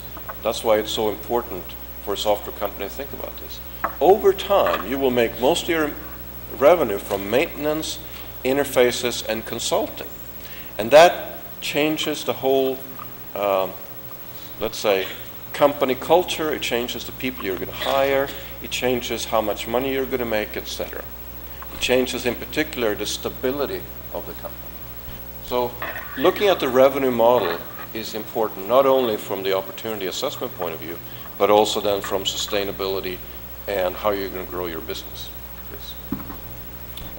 There are some other issues that we need to consider, and as you can see, there are many of them up here, and I'm going to focus on some of them, not all of them, right? Very important to figure out what is your value proposition here. I'll give you an example. A lot of businesses are started as consulting firms. You know, somebody works for a large company, develops a certain expertise, and then they start thinking, okay, well, I'm pretty good at this. Let me go out, leave the stable employment environment, and I'll start my own consulting business. And you go to one customer, and that customer says, and you make your presentation, and that customer says, yes, I want this product. Can you install it tomorrow? Can you produce this for me now? And I say, yeah, I can do it now. I'll go to the rapid manufacturing response team. I can do it now. And now you're thinking, wow, this is pretty good. I'm making good money on this one deal. I better go out and find some new customers. So you go to customer number 2 and number 3, maybe number 4 and number 5 even. And you make your case, you make your sales pitch, and they all say, okay, I'll take it. Can you install it tomorrow? Now you're starting to think, wow, maybe I'm too cheap here. Why don't I double my price when I go to the next potential customer? And you go to the next potential customer and you double your price, and guess what the response is? Great, we'll take it, no questions asked. Now you say, okay, wow, I better start a company here. Now you're going to company number 7, and you make a presentation, and now because you're selling a product, you want to kind of say, okay, well, if you buy my product, I'll give you a 50% discount. And that company automatically, before you even finish the sentence, says, no, we're not interested. Now you stand there and say, wow, what just happened? Actually, what happened is that you were selling a service or a product that the company needed at one particular time for a particular reason. Maybe because compliance issues, legal issues, and so on. But after that, they couldn't care less. So it's very important to consider your value proposition. Am I a value because I'm cheap? Am I a value to the company just now? Or do I have a value proposition, again, that's sustainable, that will last across time? That is based on a mutual interdependency between my customer and myself. Let's see here. Another important thing is to think about, from your own personal perspective, is why you're doing it. Why are you starting an entrepreneurial venture? Why are you looking at this opportunity with the expectation of starting a business? And there are basically 3 reasons why people do it. They do it because they want to make money, they want to prove something, or they want to have fun. And I pass no judgment on any of them. It's actually, a lot of people do it because they want to have fun. A lot of people do it because they want to prove something. But the reason why this is important is because it causes you to make sometimes suboptimal decisions. If you're in it purely to have fun, you might not make the decision to expand into a second office, or you might turn down expansions and so on. Right? So there are lots of different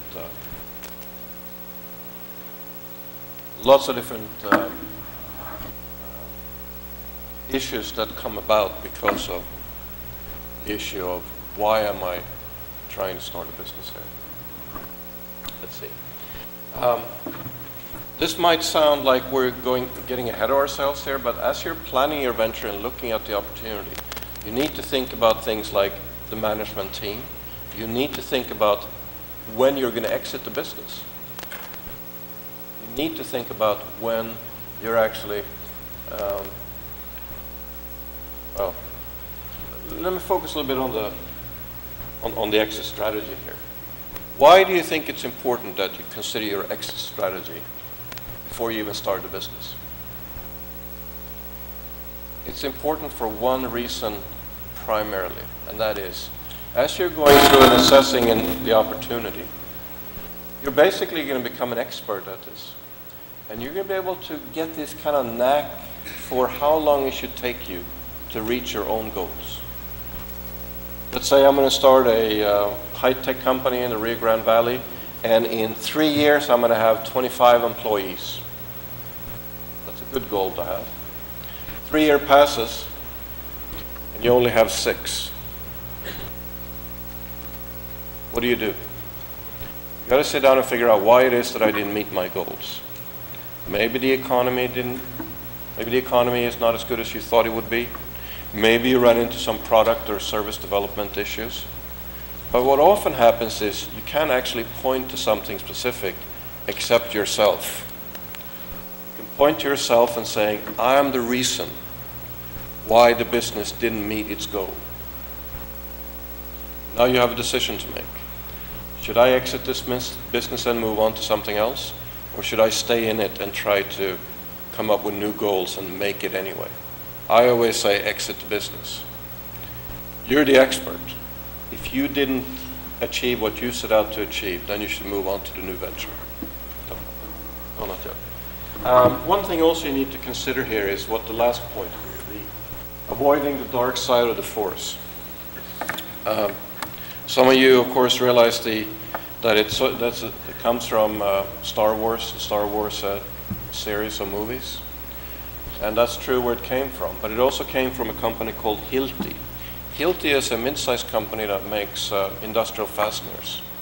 You know, if you have a house built and some guy shows up and puts a nail in your roofing, that's most likely going to be a Hilti nail or a Hilti tool that they're going to use. Now, Hilti is a successful business, but they do have one problem. They manage through the dark force. What do I mean by that? Entrepreneurs over time tend to develop into something like a Darth Vader character. Everybody's out to get me. Right? I want to dominate and control. I'm the best there is at everything. Those type of things starts to creep into the mind of a successful entrepreneur in particular. And what's important here is that you consider these issues up front, because these are slow creeping changes that happen to successful entrepreneurs over time. I always say that entrepreneurs are pathological liars because they're so good at it that they don't even know that they're doing it themselves. So you need to recognize the signs. Because when you become like that, like the Darth Vader of entrepreneurship, that's a sure way to quick failure, quick corporate death. Okay. Now we're going to talk about price. And how much time do I have? Is Jackie in here? 10 minutes. Okay. Now we're going to talk about price a little bit. And this might seem disjointed in a presentation about opportunity assessment.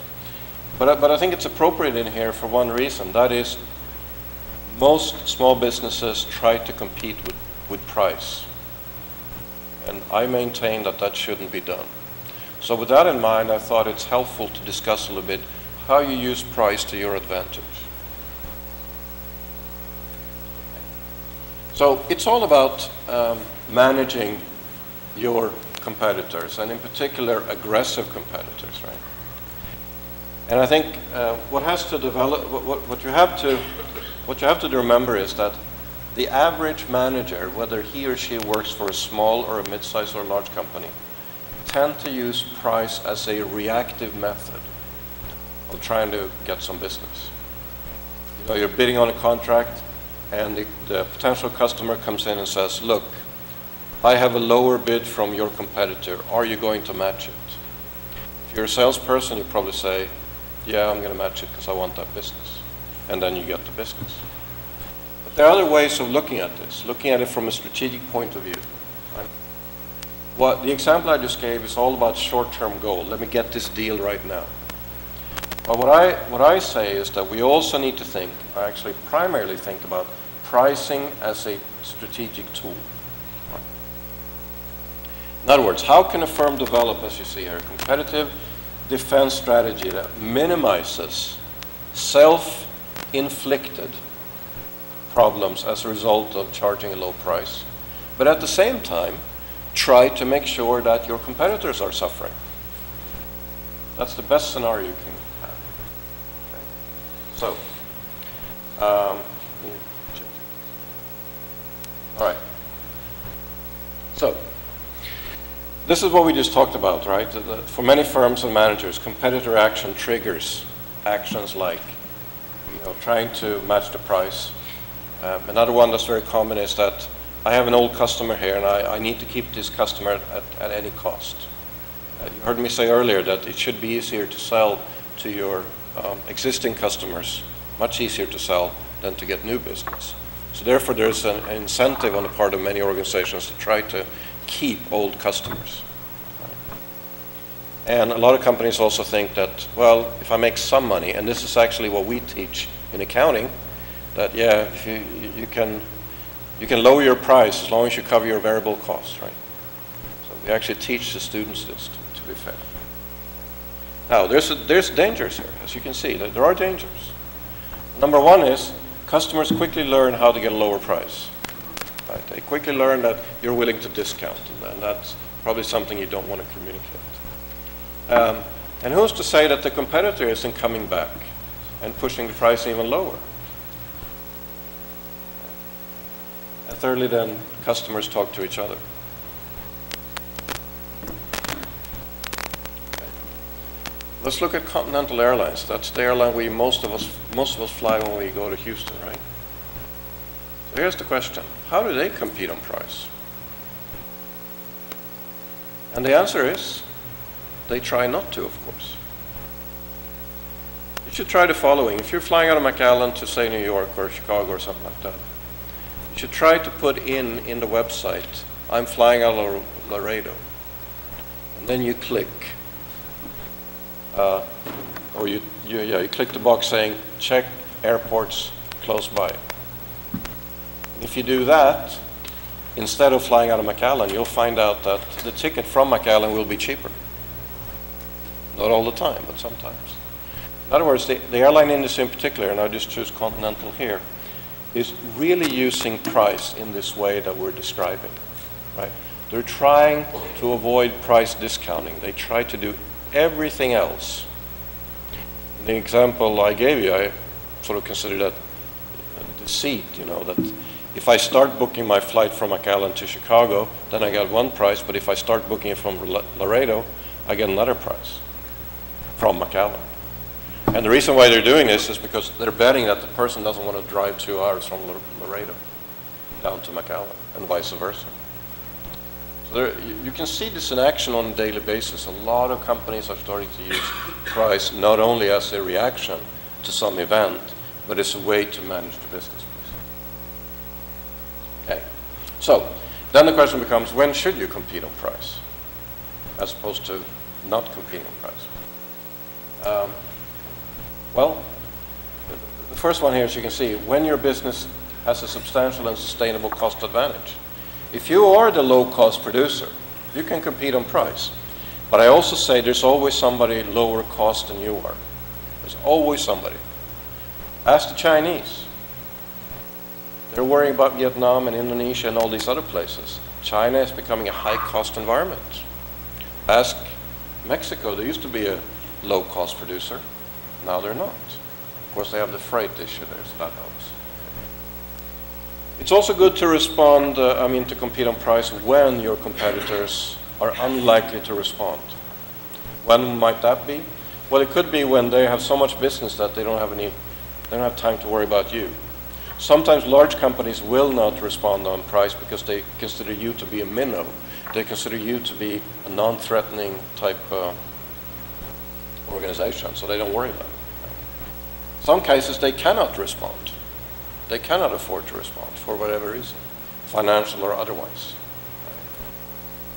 And the last point here is that some firms, particularly firms that are funded by venture capitalists, they are interested in growing the top line. They're interested in growing revenue. They don't care if they lose money. All they care about is revenue growth.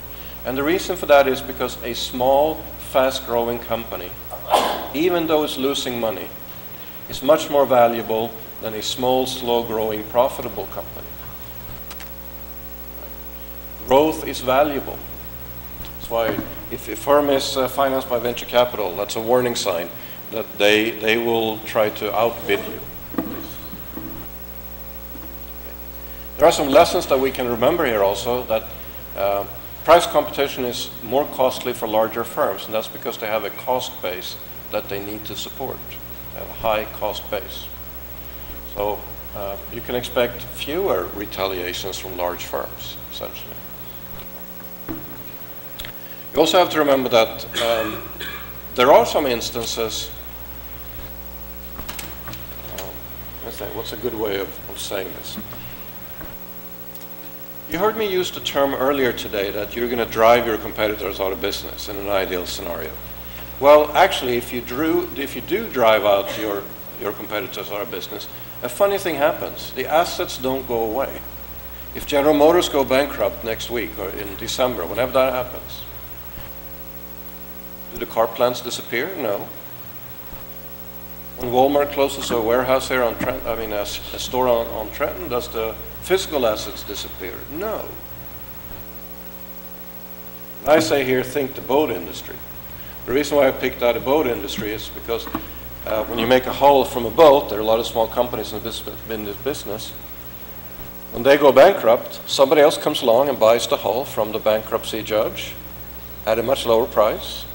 And when that company goes bankrupt, somebody still comes around and buys the hull for the third or fourth or fifth time. It's the company that buys it the fifth time who has a chance of making money in that business. So that's the point, where the asset doesn't disappear because the company disappears. Right? Okay. Then it's also important, if you have an incumbent, particularly with a high cost structure, high fixed costs, they become weaker and weaker after successive price wars. So in some cases, if you analyze your competitors correctly, then you might want to initiate a price war.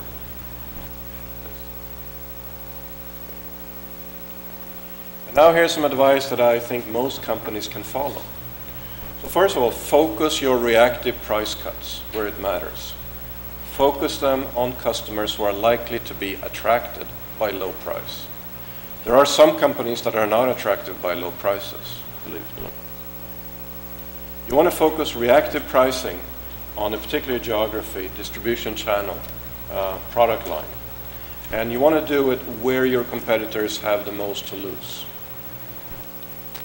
And focus reactive price cuts only on the volume at hand.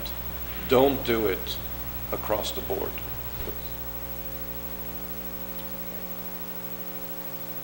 Now, often what happens when you, let's say, well, often what happens in competition, let's just call it that, is that there is a certain amount of discounting going on for new customers, but not for existing customers, right? That's what you see in the first point here. If you see that happening, you might want to try to inform your competitors' customers, and you can do this kind of in a nice, subtle way without sort of calling up and saying, did you know that? So there are ways of doing this quite nicely. Because essentially, if the company that you're competing with is going to focus only on discounting for new business, right? They're trying to make that money up from the old customers that they have. You can actually go out there and make sure that that becomes more difficult by informing those old customers what your competitor is doing. Right? Okay. Also, it's important to try to, of course, to compete with other offerings. When I was in the software business, if somebody wanted a discount, I would say to them, sure, I'll give you a discount, but I'll give you a discount on your second order, or I'll give you a discount if you buy an additional module, or if you buy this and that service from me. So there's a lot of that you can use to figure this out. And of course, in an ideal situation, you would want to be able to forecast when a price cut is most likely. If you know in advance, then you can plan for it. And actually, we do know, to some degree, when you can expect a price cut. So the first one is, when fixed costs are high, companies are more likely to cut prices. And the reason for that is, as we said earlier, they need to maintain cost coverage for their high fixed costs. And also, if they have spare capacity, as you see on the next point here, the spare capacity in conjunction with fixed costs is a sure bet that you will have a fairly violent price cut coming from your competitors. Of course, you'll have price cuts if you have low growth markets. If the markets are growing, nobody's going to worry about it. They don't have time to bother with you. And also, if there is a lack of dominant industry leaders in the industry, you can expect more price cuts. If there are only a few, 2 or 3 or 4 players in the industry that control the market, they are not going to want to cut prices. So in essence here, you can actually forecast when you're going to compete on price to a large extent. And then you can also form strategies on how to deal with price from a strategic and not only a reactive point of view, not only a tactical point of view. Yeah. Yes. And actually, that's what I was hoping that would be the last slide. But let me stop there and take some questions, as we are. I think all speakers so far have been running late, so I'd be happy to take any questions. Yes. So right now, which one? reduction in prices. Well, it depends a little bit. Yes. So the question is, given the economic state at the moment, does it make sense to cut prices right now? And my follow-on question is, do you have a particular company in mind or industry in mind? Or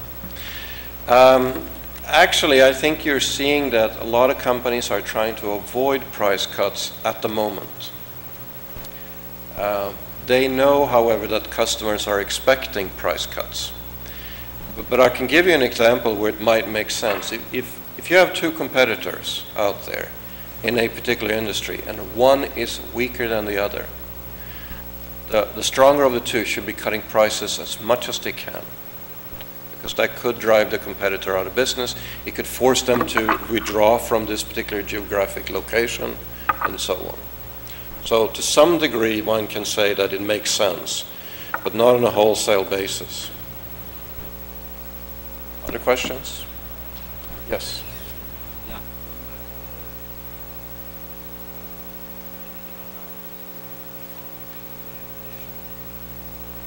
Yes.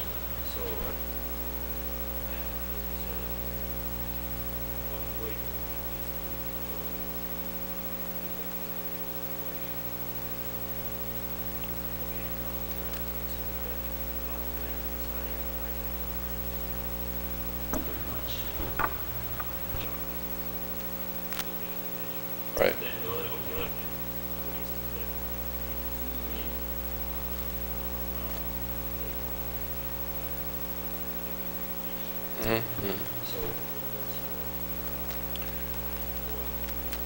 Sure.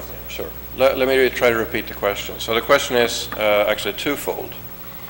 How do you build a reputation in this area, let's say for a high-tech company, when there aren't any other large high-tech companies here? And number 2 is, how do you, as a small company, compete with large firms? That's kind of the overall question. And the answer to the first one is, first of all, technology is a global business.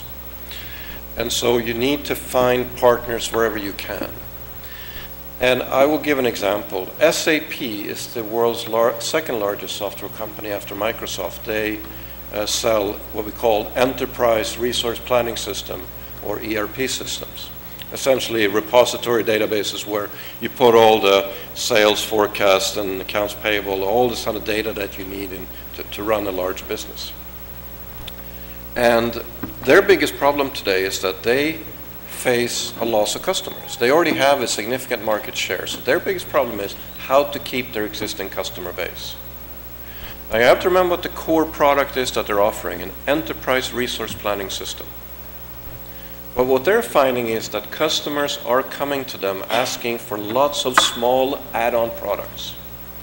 And SAP cannot and will not produce these add-on products. Instead, what they'll do is they'll go to a small company and say, look, we see that our customers are, for example, looking for a CRM system, client relationship management system, that we want to bolt on top of our ERP system.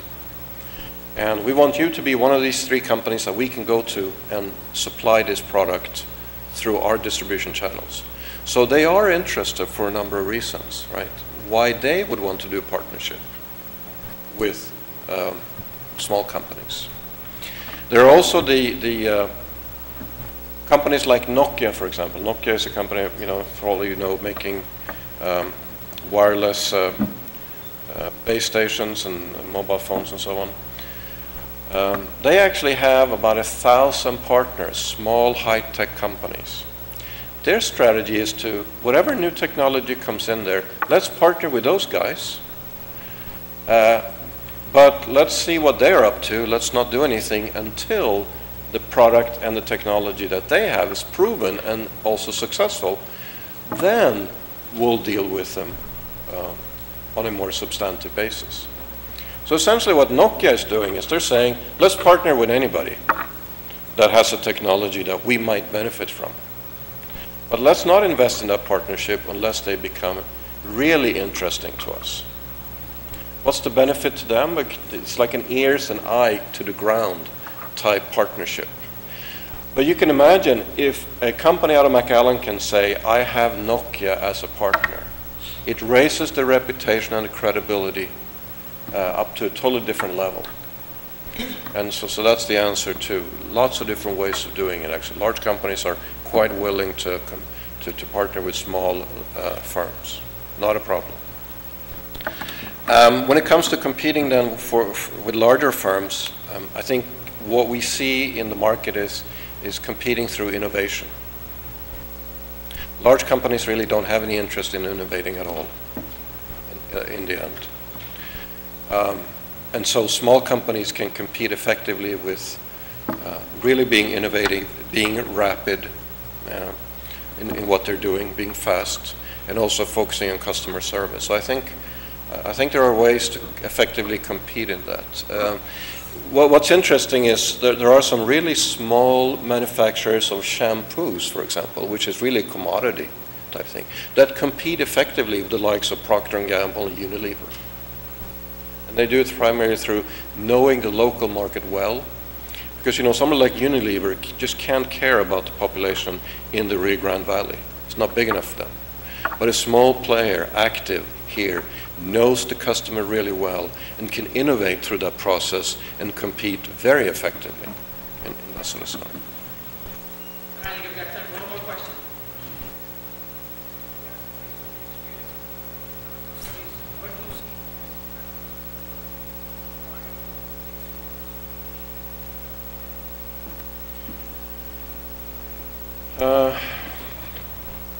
So the question is, what is best practice when it comes to your cost structure, fixed or variable?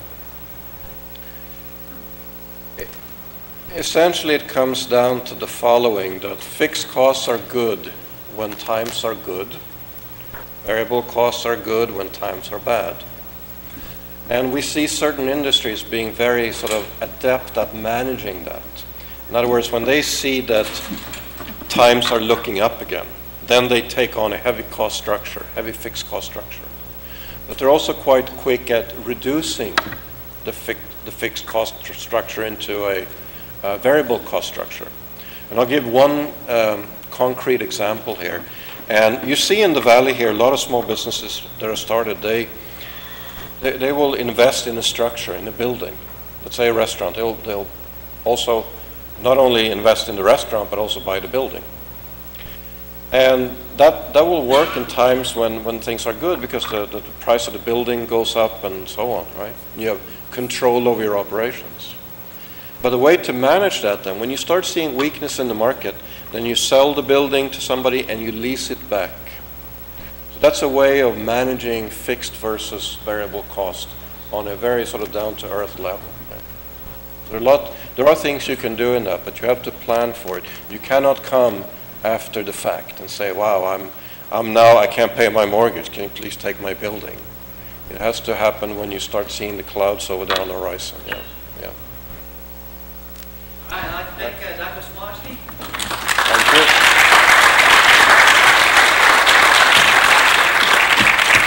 All right, let's take a 10-minute break. Come back here for our next presenter.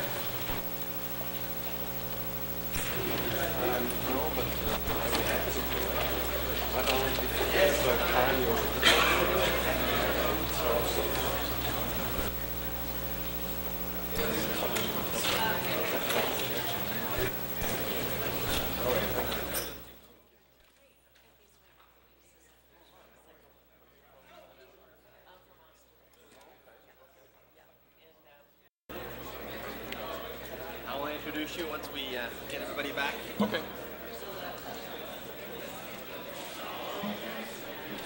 If I'd known that, I have a standard stock bio I could have sent you guys. It's easy to read, but Really? That might have helped, but that, talk about that. yeah, the thing is different. I'm now the AVP, but I can say that. That's fine.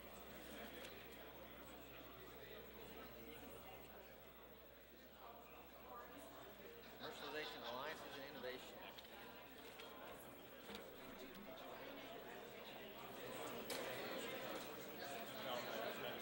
Hey, how are you? Good seeing you again. Looking forward to your chat later. Oh yeah, well, I mean, it keeps expanding. Excellent. I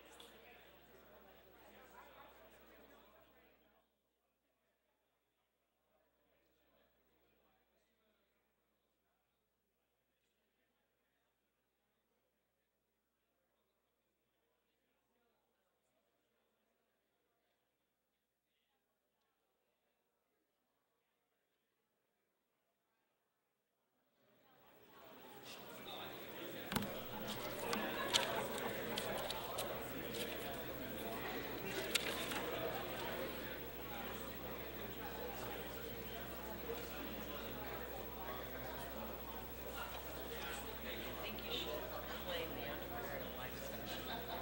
I wish I could.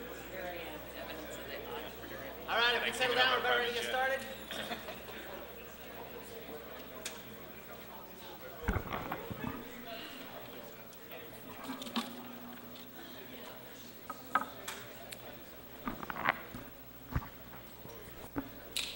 All right, we're back. It is a great honor for me this morning to, I won't tell any more lame football jokes here, rivalry weekend. I am from Utah, so BYU and Utah are playing here later, so that's a bowl implication. So I have some winning football teams in my past, even though I don't have any now. I was going to joke about when Dr. Cardenas was here about starting up a football team and having that at Pan Am. We used to have a dean that always brought that up to her. He's not here anymore.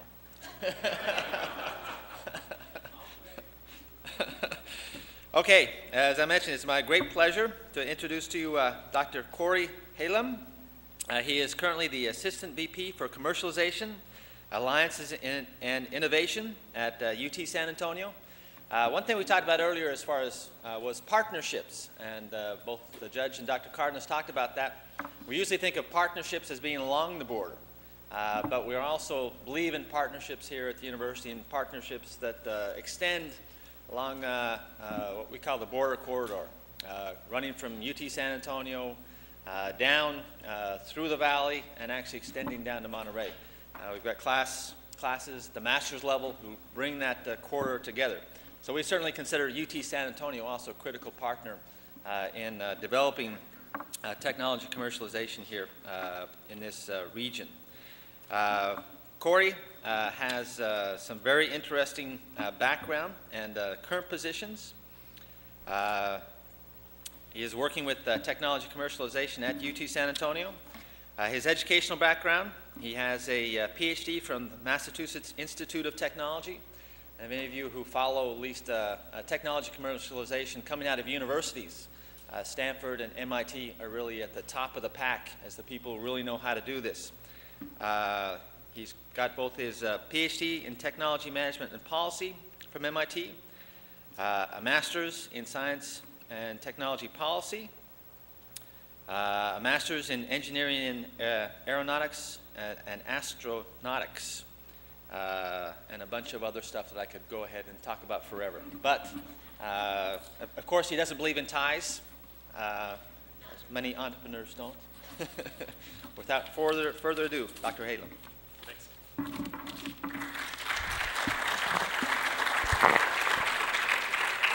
Yeah, I wish I could come up here and say I'm the ultimate entrepreneur and I came in on my private jet and frankly I can wear what I want, but that's not the case. I missed my plane this morning, jumped out of bed, jumped in my car and got here in 4 hours. So unfortunately, I'm not dressed for you, but I got here. I assume, Jackie, that these slides will be posted or available online later, so there's info in there on my background and so on, but I've kind of had a sort of a mix of a background working in aerospace and education and telecommunications, satellite design, aircraft design, working on some startup ideas, and then was lucky enough to be invited to join UT San Antonio 2.5 years ago with what I thought was the best job offer ever. We want to do technology entrepreneurship. I said, great, what's the plan? They said, we don't have one. I'm in, right? I signed up on the spot. That's what we wanted to do. So I put together a bit of information here from a few different things. So I'm going to start with this question. How many of you want to make $70,000? Okay. So the students usually put up a few more hands than those of us who have jobs. But how about a month? All right, if you didn't put your hand up, how much are you making? Right? So this girl, Ashley Quayle's 15 years old. Facebook is out, MySpace is out. She starts making background images for herself. Her friends say, hey, that's cool. Can you make one for me? So she said, sure. She makes one for them. Suddenly their friends see it and said, hey, where'd you get that? So she sets up a website called whateverlife.com for people to post their background images. And it starts to grow and go from there. In fact, after 2 years, she was ranked ahead of Oprah worldwide in the traffic on her website and was earning about $70,000 a month. Her, a Mac, and her mom quit her job to work for her. And what's interesting, it started from just doing something fun where she was using technology, in this case, to provide a service. She wasn't selling the technology, but using it to provide capabilities. All right. A lot of you know these guys, right? And if you don't know the origin of Google, it's 1 with 100 zeros after it. They figured if we have to describe gaining access to all the information in the world, 1 with 100 zeros is probably a good idea. But what's interesting about this, again, been hugely successful, market cap, although past month, I don't know if you want to quote the market cap, but it was over $200 billion this year. And the part we see both of these cases go, wow, you know, young people working with computers, technology, hit it big, hit it rich. Like, well, that's the exception, that's not the rule. And unfortunately, that's what's become branded with technology entrepreneurship and universities. We all think someone started a web page, someone did a search engine, someone did a database, you know, they're going to be the next billionaires. That's not the case. In fact, if you look at the history on these guys, you know, they meet in 1995. It takes them at least until 99 to get serious funding for the company, and they go public in 04. So it's almost a 10-year path from inception of idea to where they're going there. Rackspace is kind of the same kind of thing in San Antonio. If you don't know them, managed hosting, doing about $400 million in revenue this year. Started in a garage in San Antonio with 3 guys who thought they were going to provide software and ended up hosting websites. So let's play Spot the Entrepreneur for a second. Okay? We need some participation. I know I'm the guy before lunch, so I've got to keep your interest here. All right, where's the entrepreneur?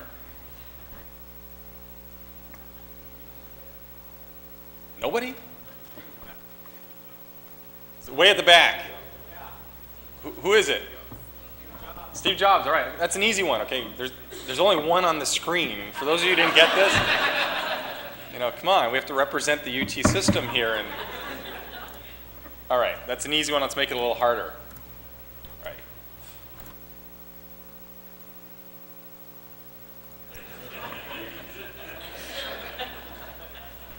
All right. Where's the entrepreneur on here? No. All right. I think we can agree Oprah. Oprah, pretty phenomenal businesswoman, pretty phenomenal entrepreneur to build up her empire. You Richard Branson, Virgin Atlantic Records into Virgin Atlantic Airways, Virgin Galactic Space Travel. I'll talk about that later. This guy down here, that is not a doctored picture. But the crazy scientist is not. They're a crazy scientist. They're not an entrepreneur, right? So what's the difference between the inventor and the entrepreneur? Right? The inventor is good about creating new technologies, translating ideas into a new technology. The entrepreneur is about creating money, creating wealth, creating value. So which one has the better return on investment? I made this a really simple test today, right? Right. The crazy inventors usually have books that say, make millions from your patents. All right, so I'm going to ask you a trick question right now. How much money could a patent make you? Anybody, how much money, if you have a patent, will that patent make you? Wait, he had his hand up. I'm sorry, he had his hand up.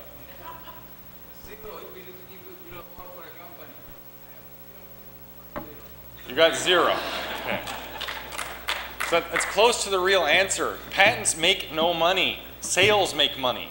The only thing that gets money into your bank account is selling something, right? So the entrepreneurs are after cash. In fact, if you look at Guy Kawasaki, the way he pictures it is that anytime we're working on a startup, he thinks that his money is in your wallet and he has to figure out how to get it, right? That's the entrepreneurial mentality.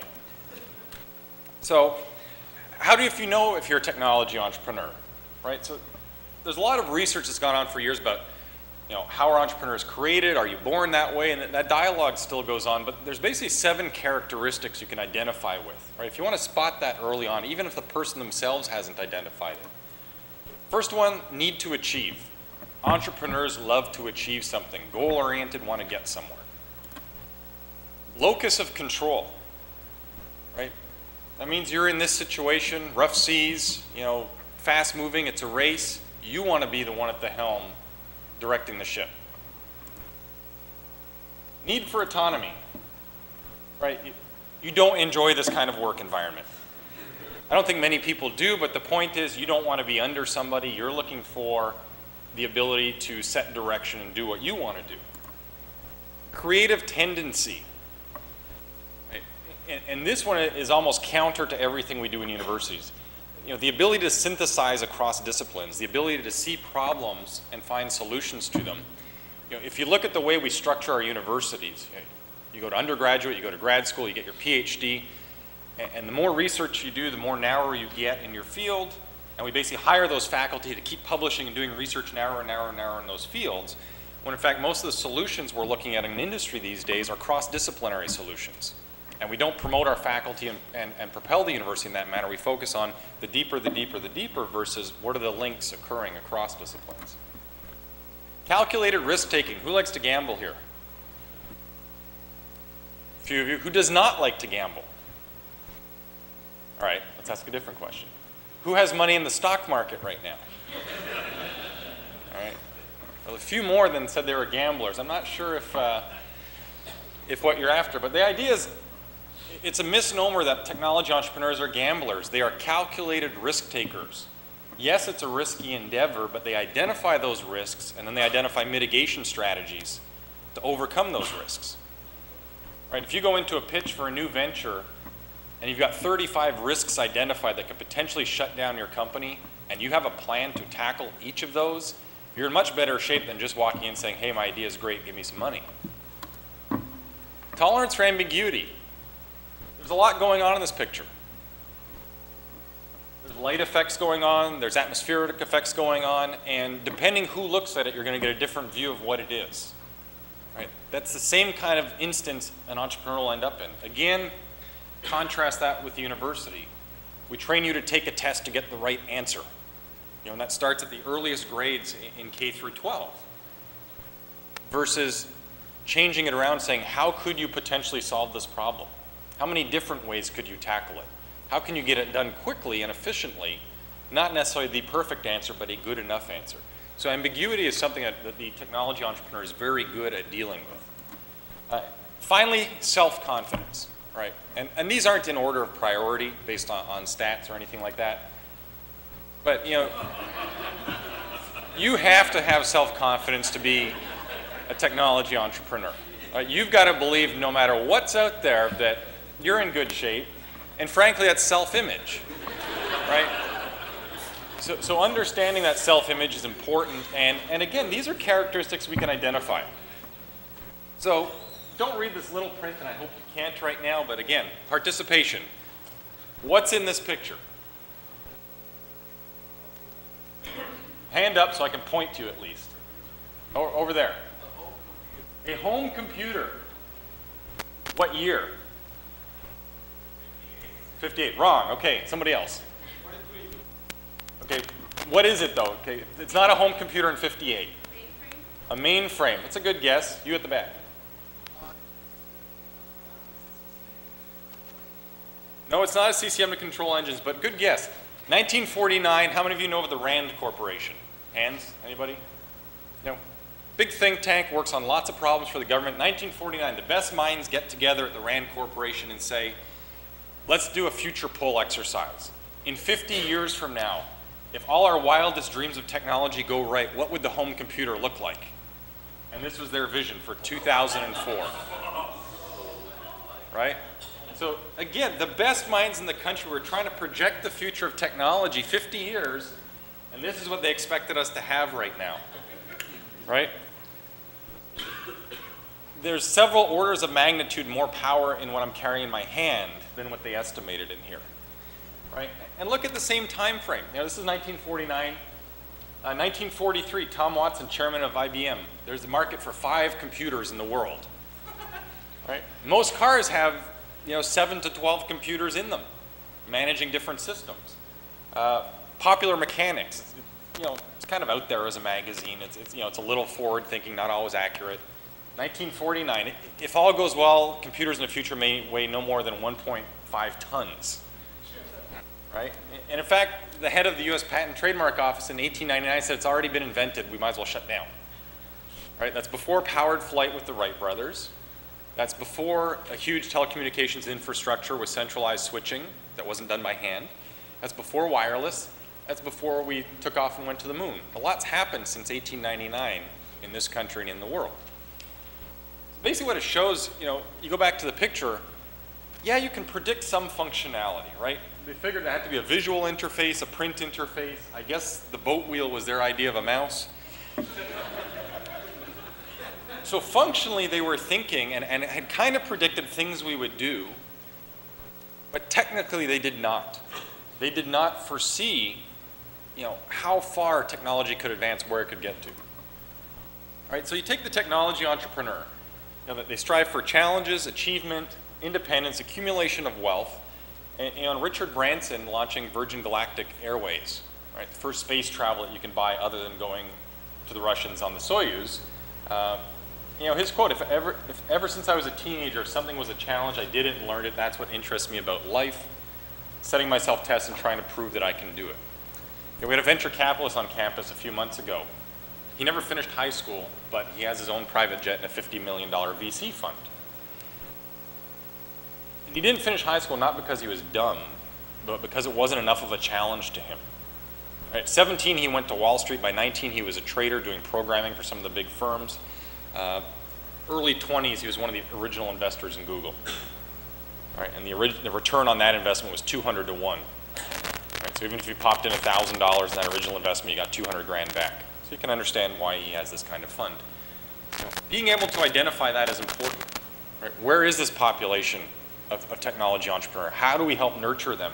What do we have to do differently as universities, as communities, to help make that happen? The graph on the right here, the pie chart, if you look at 2006 census data, over 60% of new job growth in this country was small business. And about 50% of that was technology-based, whether delivering as technology or actually using technology as a service. Right? That's a huge number, especially look at the economic climate right now. Yes, helping our big companies succeed is important, but at the same time, the real growth in this country is in the small business and entrepreneurship. And this might be a little small to see, but what's interesting on the left-hand graph, and this is from the Science and Engineering Indicators 2006, The y-axis is percentage of technology value added to products in the world. The US accounts for over 40% of worldwide technology value added.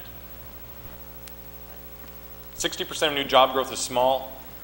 Over 40% of the world's technology value added comes from the US. This is the environment to be in to be a technology entrepreneur. And that's our source of competitive advantage as a nation, and that's something we need to be fueling. So where does the university fit into this? University is a node. One of my grad students worked looking sort of at the best models around the world of incubation.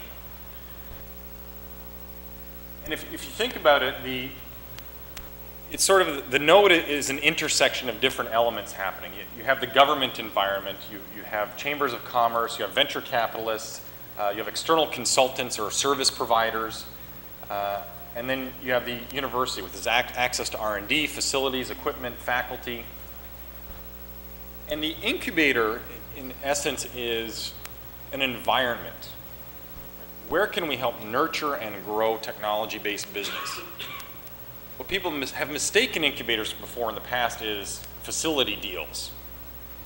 Right? We did a big strategic analysis of research parks in the country and around the world, and those that typically fail or do not do well are basically business parks. They call themselves research parks or incubators. No. All they track is what does it cost us per square foot to rent the space. That's not incubating the businesses. That's just rent. Right? So it's how do you bring together the resources, and I'll list a few in a second. This is an interesting one from Israel. If you look at the blue line over the years, this is annual, cumulative investment in startup ideas from the university in Israel. Per capita, they have one of the biggest business and technology incubator systems in the world, per capita. And year over year, the government invested a standard set amount of money. And what they looked for were actually the ideas that were the biggest potential but the least furthest along. Because they felt if it was far along and good potential, investors would support that, those companies go. They went further upstream. Basically going into the labs and saying, what's a really cool idea you have right now? Right? And offering $500,000 to $700,000 to get it going. The red line is round one private investment in all of those companies in the incubators. Right, so if you think of a metric or a multiplier, right, by the time they're hitting 2007, they're about 4 to 5 times their initial investment has now been invested in technology entrepreneurship and technology-based economic development in Israel because of their initial seed fund. That's a big deal because a lot of that is actually external investment for Israel, which is coming to the country. So if you look at these typical incubator services, they talk about shared office space, business assistant, administrative support, business networks, break on rents. The only one that's interesting in there really is the access to capital. The rest is space. Why it's important for universities to be part of this environment is we bring a whole other aspect to this node of technology-based economic development. Faculty. Right, the ability for faculty to consult and help with their technical expertise in assisting other companies. This is a major deal. The UT system is very good that allows its faculty a 20% time policy to be able to consult. And it does several things. One, it can help the local economy. Two, it actually builds the reputation of the university system, which is great. I think we need to do more of that. And three, it's actually a potential for future research dollars to come back into the universities. Right, if you're consulting with a company and helping them along and you identify a really big problem, what's one way to solve that? Well, you do a sponsored research agreement where you can then put grad students working on the problem, other faculty working on it. In a time where the economy's hurting and federal research dollars are going down, having an ability to work more closely with the business community is going to be very important for the universities. Student employees. Right? A lot of students look for jobs during the year. Right? If you can provide them that vehicle to work with the small startups and the technology-based companies, that's a great way to give them that experience. A lot of universities have internship programs or rotating work-study programs. Frankly, if you go to a big company and all you do in 3 months is learn where the coffee pot and the photocopier is, I think that's a disservice to your education. If you can go to a small technology-based startup and in 3 months you've done marketing, you've done manufacturing, you've done sales, you've been on the road with them, you've learned a lot more about business, especially technology-based business, than you would have in a large company. So do you want lamb chops or do you want wool? Right? I'm getting a bit of the philosophy here in terms of what we should do in terms of technology-based economic development. Right, so what do we mean by this? Do you want lamb chops or do you want wool?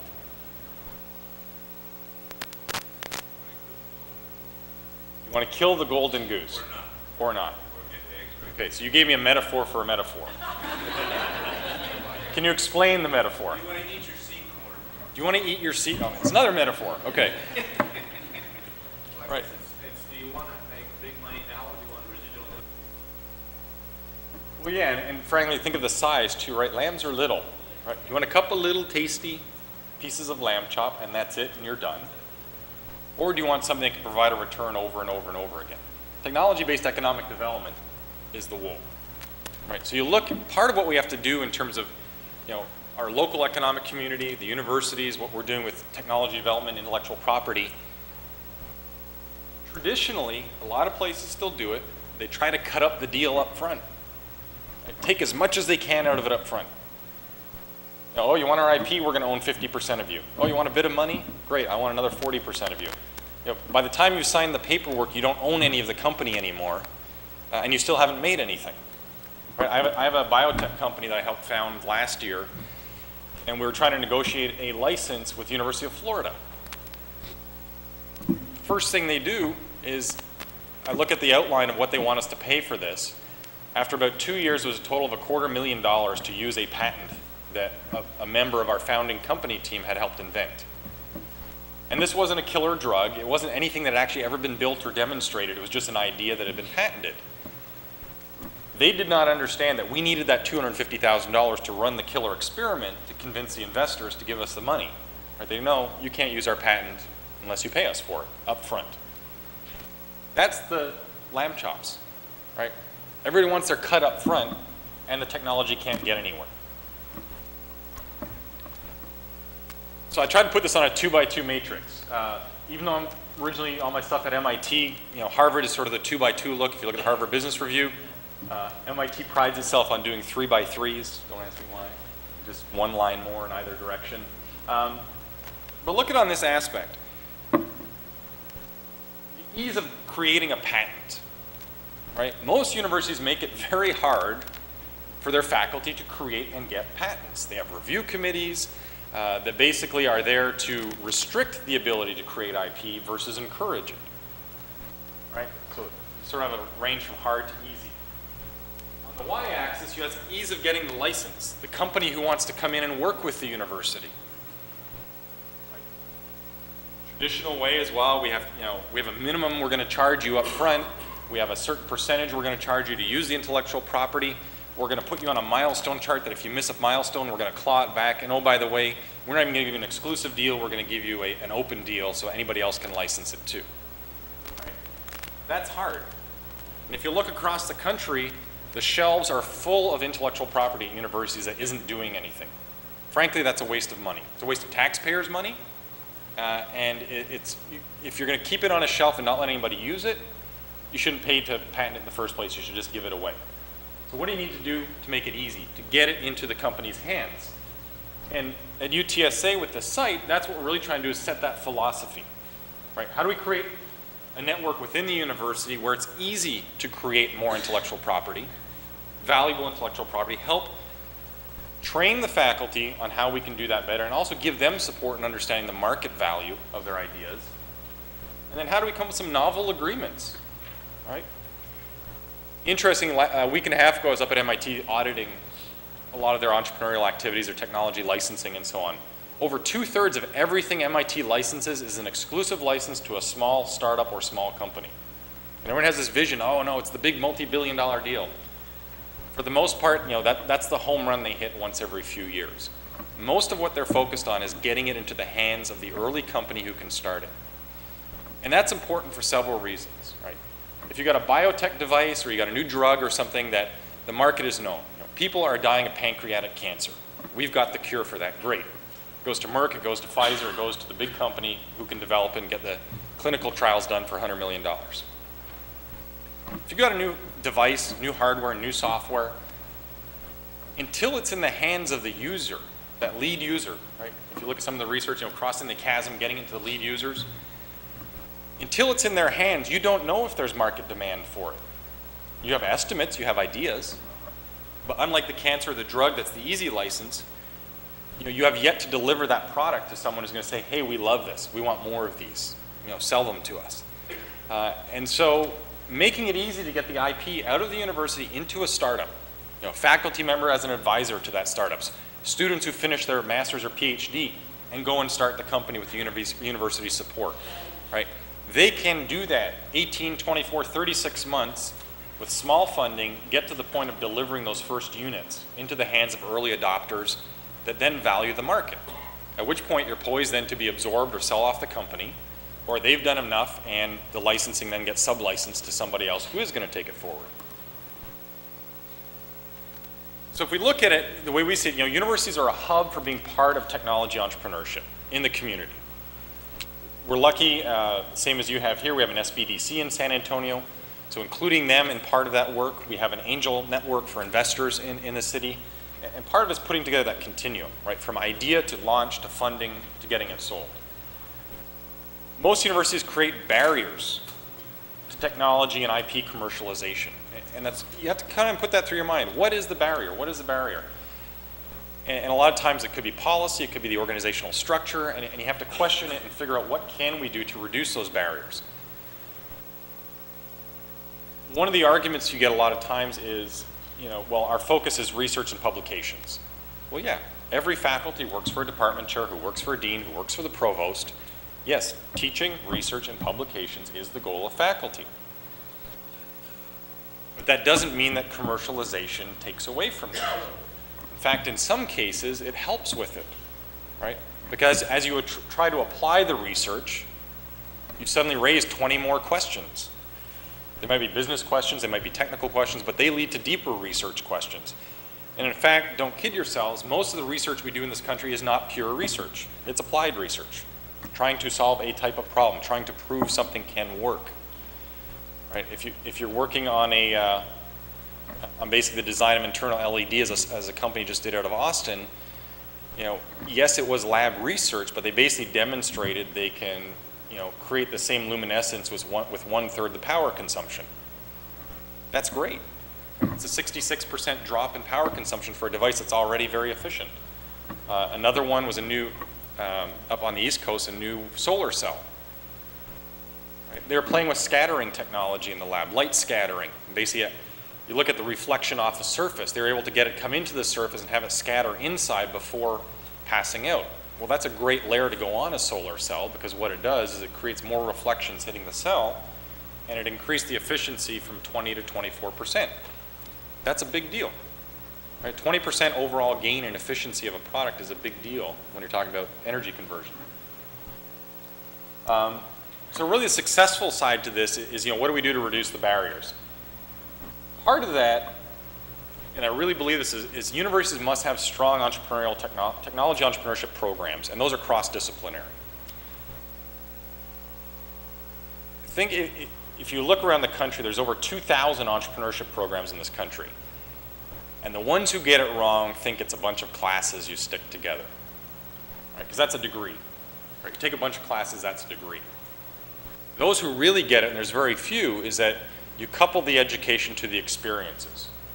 Right? Where are we getting hands-on experiences at working with startup client companies, doing business plans, doing market research? Where are we taking our lab ideas and teaming up with students across campus in business or another college who can help figure out what's the market size for this? Right? So where are we bringing that experience to the students and eventually helping them start and launch companies?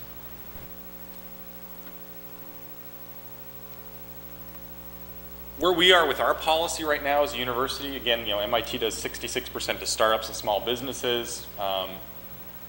Low royalty. But again, if you look at it, if 66% of who you're targeting is that small startup, that small business, what's the one thing they're typically lacking? Loud. Cash, money, thank you, right? So again, you don't want to cut the lamb chops up front if your goal is to create more technology commercialization. You want to make the royalty good enough that you get a return for the university and it's worthwhile, but you don't want it to be big enough that it's going to kill the company or they can't go and raise a round of money. Right? If the royalty rate's 65%, there's no way anyone's going to invest in that. Most margins in most companies are not going to achieve that. But also delay the cost. Right? This is a policy we're putting in place with a couple startups we have right now. They need the cash up front to get that product to market. Therefore, we'll take an equity position, which is basically our risk factor as a university. Right? Our equity covers the fact that if they hit it, great, we get a better return. If not, then that's the risk we took, right? And that's why we're in that position. Also looking at working agreements with companies. How do we make it easier for companies to come in and work with the university? To work with our labs, bring in research dollars, right?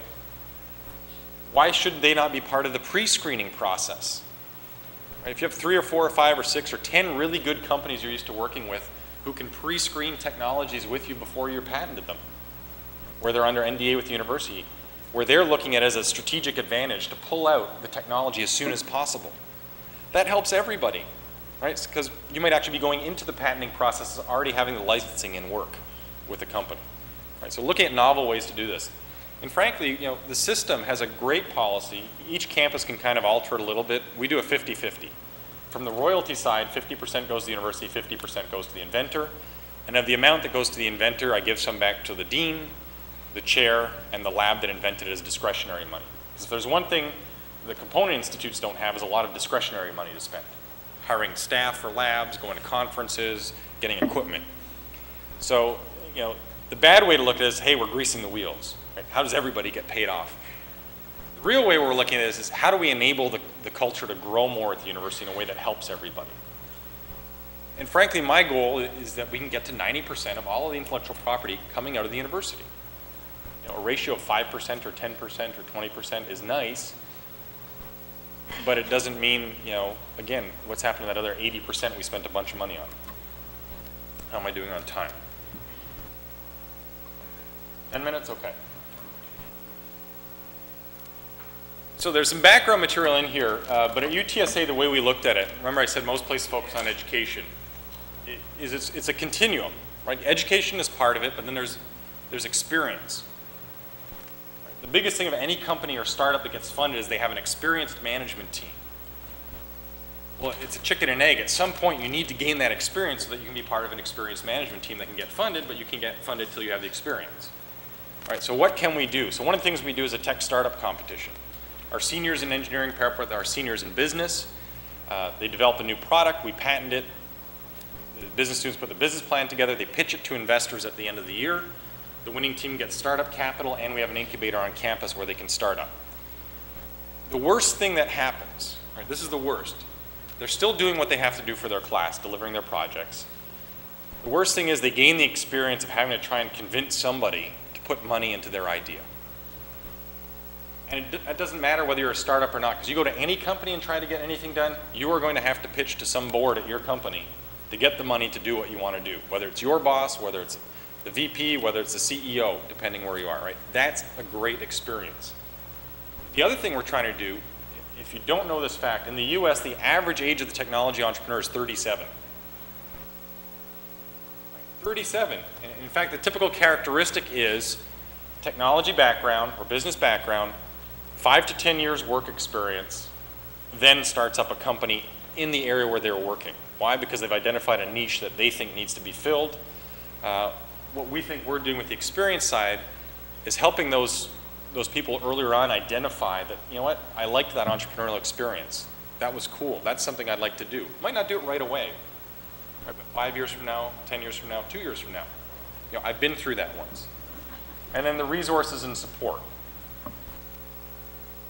Access to lab facilities, access to equipment, access to faculty and students, connected to the investment network in town. How do we help that happen? There's some stuff in here on what we've done over the first couple of years of building this up at UTSA. But I want to show some of the ideas that are coming out of here, which to me is the really interesting part. And these are just the undergraduates. SIDS detection and intervention system. Right? What's the compelling problem? Well, SIDS is sudden infant death syndrome. Over 2,500 children in the country die every year. Their parents put them to bed, they don't wake up. Typically 1 to 6 months old, Initial condition was a premature born baby, underweight. Right, but they've gone home, hospital says they're fine. What's on the market for tracking that? Nothing. Right, we have baby monitors. Well, a baby monitor just tells you they're quiet or loud. It doesn't tell you what's going on. A video monitor, okay, they're not moving. Are they sleeping or are they dead? Doesn't tell you. So they actually developed a device that fits into the mattress pad that is able to sense motion and with some signal processing filters out the breathing and heart rate. And then couples it back into whatever kind of video monitor or audio monitor you have. So it'll do two things. One, if it gets into a range where SIDS is starting, sends an alert to you. And there's a shaker hooked up to the crib. It'll start to shake the crib the same way a doctor would in a hospital to wake up the baby, right? So even you look at the market, 4 million babies born a year, 20% are sort of considered premature category. Okay, that's a market of 800,000 babies a year. Yeah, even though 2,500 die, how many of those parents of the 800,000 babies will not buy that device if they know it's on the market? Not many. Right? If it's the same price as buying an audio monitor or another monitor, what parent in the right mind is going, you know what, I really don't want to help save my baby's life if there's a chance they're going to die? Right, so it's understanding where that is. Another one, mine collapse survivor system. Right, 1,100 underground mines in the country. 2007 was an awful year for deaths, mine shutdowns, and in fact, not only the miners dying, but the people who tried to save them getting caught in collapses and dying. And they look for simple technology that does two things. If there is a collapse, within minutes, you can tell that they're alive. And within 10 minutes, you can actually triangulate their position underground in 3 dimensions and know exactly where they are to start drilling and sending air and food and other things down. Currently does not exist. You think it does, but it doesn't. If you remember the last case in West Virginia, and they kept drilling and drilling and drilling, by the end of 3 weeks, they said, we're going to put a plaque here because they're buried. Right? That's not a good answer for the families of people who are in there. So if you can come up with a low-cost solution that can solve that, there's a definite market for it. Finally, the thing we've done, and we have the advantage in San Antonio, we have a health science center. UT Health Science Center is a couple miles away from us. So we now have engineering teams working on new products, which they have to do anyways as part of their degree. We have business students working on business plans. Again, we're worried about that early customer, right? Who's the first adopter of technology? Well, there's a lot of doctors at the Health Science Center who want new devices, who want new systems. Don't have time to build it or test it. Fine, we couple them with the students. The students create the invention, they jointly patent it, and we deliver a working prototype back to the doctor. One we've done for animal imaging is basically a CT scanner where they need to inject fluids behind the eye of a rat and then extract it while it's in the CT scanner. Well, you can't put any metal in there. It's actually a tough design problem. So how can you remotely control this thing that will stick a needle behind a rat's eye, inject fluid, extract it, all in real time while you're controlling it? And they did it. So they're in the process now of doing the final version of that, and that's going to be a new company we spin off. In fact, I like this one. This was my executive MBA class. I teach in the College of Business and Engineering, but my executive MBAs were working on solar-powered refrigeration for the vaccine cold chain. In Africa, over 50% of vaccines are wasted because they get hot. Right? Towns have refrigeration, cities have refrigeration, even some villages have refrigeration, but when you get out to where you have to deliver this thing, it's in a cooler with ice, and as soon as it gets warm, you start losing the vaccines. So they came up with basically a solar-powered fridge that you could just drop anywhere throughout sub-Saharan Africa. And for the savings of one shipment of vaccines, you could pay for the cooler with a little solar system set up on it, right? And this was their quote. You know, sometimes you don't need complex solutions to solve big problems. I think even technologically, a lot of times, it's what is that easy solution? You know, in engineering, we call it the elegant solution. Right, what's the elegant solution that best solves this problem? So I'm running out of time, but behind all of this, what's interesting is we started a whole research area. In one of the areas you look at Shapiro's entrepreneurial event model or the theory of planned behavior, they talk about this entrepreneurial intention. One of the biggest indicators you can actually measure in people is their intent to want to start something in the future. Well, it sounds kind of obvious. You know, do you want to do something? Yeah, I want to start something. Okay, you have the intent. We would expect that correlates. But they tie it back to your propensity to act, your expected outcomes, and your perceived self-efficacy. Some terms that talk about how you understand yourself. Well, what we did in this, we called the ACE model, Accelerating Collegiate Entrepreneurship. There was some work done by Frankie and Luci at MIT that showed personality traits and contextual factors also affected. We show how to couple these two models. Then in green, here's the role of the university. Right? Expected outcomes. How do you actually train the person to understand what can happen if you take the entrepreneurial route? Historical education, cases, guest speakers, people come in to ingrain that experience in the education. Perceived self-efficacy, can I actually do it, right?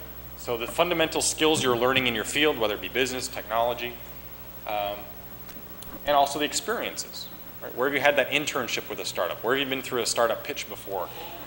And then finally, incubation and mentoring, because one of the areas of the contextual factors is perceived support. Perceived support is a big driver of entrepreneurial intent. If you have a community that's entrepreneurially minded, there's support networks, there's mentoring networks, there's investment networks. The whole community is an entrepreneurial community. That perception right here is very high in the individual, which can help them have a more positive lean towards entrepreneurship. And as a university, that's where incubation and mentoring can come in. Right? We can provide resources, we can provide support, provide access to a network of other experts who can help you get through that. And in fact, what's interesting, this data here, remember I had those personality traits earlier? Well, we've measured all our students on those. Here's neutral, here's negative entrepreneurial, here's positive. That's the normal distribution for our engineering students in senior year. Highly positive entrepreneurial personalities. Prior to setting up what we did, there was zero in the curriculum that helped them even experience the idea of entrepreneurship, because it was all fundamentals, fundamentals, fundamentals. And don't get me wrong, my view of technology entrepreneurship, it's the contextual application of solid fundamentals. Whatever discipline you're in, you have to have the solid fundamentals, but really what we're doing is giving them an experience that lets them realize, hey, if this is my personality, I'm seeing how to use that. So with the center and the university, the way we see it, the technology entrepreneurs are passionate and skilled.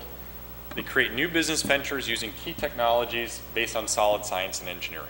It's a very broad brush, but the only thing we're really discounting out of this are retail shops and restaurants, basically. And the technologies aren't necessarily what's for sale, right? It could be a service that you have there as well. Right? How many of you have iPhones or iPods? Few of you, right? Original iPod sold for $400. They sold millions, right? How much margin did they make on that? Nothing. Zero. They made no profit on millions of sales of iPhones. But it was a vehicle for iTunes, right? Because the marginal cost of selling a song once you have it posted on a website, essentially zero. You still have the fee you have to pay to the artist, but it's essentially zero. So you provide a vehicle that makes you no money to be able to sell, I think they're over 4 billion now sold. So 4 billion songs with a marginal cost of zero means you've made $4 billion of revenue. And so understanding that is important. What is it you're selling? The business, the service, and how does the technology interact? And essentially at UTSA, we're 2 years into this process, and our goal is to keep pushing that to the point that, as we work together, our community becomes more focused on these kind of activities. In fact, with Jackie Michelle here and UTPA, we're working together on a few things on commercialization, including helping spin off some new technologies from here into startups. So 2 things are happening in the state, right? We have a governor who's very, very encouraging of technology commercialization and entrepreneurship, which is great. And I think we have a critical mass of the right people around the state and in our communities who are starting to focus on this in a way that we can work together to drive this forward. So I look forward to what we're going to do over the next year, and I'll be happy at lunchtime to sit and chat. I think we're out of time.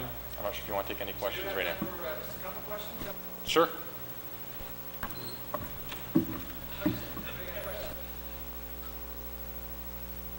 Yes. What kind of wool is UT in San Antonio? And what kind of wool are we generating? It's an interesting thing. When my wife's from San Antonio, so I've been visiting for about 10 years, but we moved about 2.5 years ago when I joined the university. There was nothing at the university. And so we backtracked a long way to like, we need to create that pipeline. Right? That's why we put the tech competition in place. We have a boot camp we do twice a year as well. We don't know what wool we're generating yet. We're just starting to, we've birthed the lambs, we're feeding them, right? And we're trying to nurture them going forward. But interestingly, in the 30 years of UTSA, they had never licensed anything. Zero in 30 years. This year, we're going to have the first student startup company we licensed to, the first faculty startup company we licensed to, and actually the first large company we licensed to, which now that I think about it, actually fits that MIT model of a third, a third, a third to large, medium, and startup. So that's a good indicator for us for the start. And long terms, 5 to 7 years out, you'll then see sort of more of the financial return, right? The royalties coming in on patents, but more importantly, what's that job base like in the area, right? Because yeah, it's fine if it gets licensed and goes off to another part of the country, but if we really talk about technology-based economic development, what is that core community of entrepreneurs who are working with us to launch and create new businesses, right? If it's the same 5 people that show up to every single meeting it's not growing, right? So we're really trying to funnel into that so that every year, hey, there's 15 more people that have this experience, that are ready, that have started companies. Yes? So you mentioned that listening startup companies,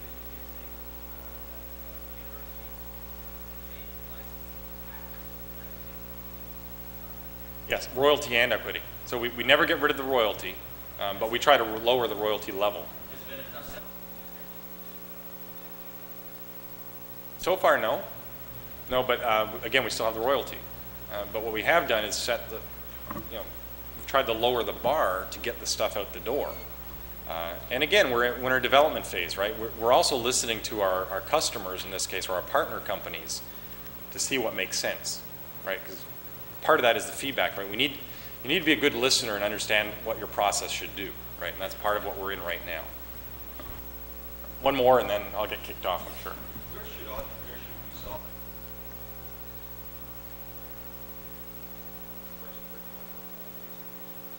I think it should be its own college. I really do.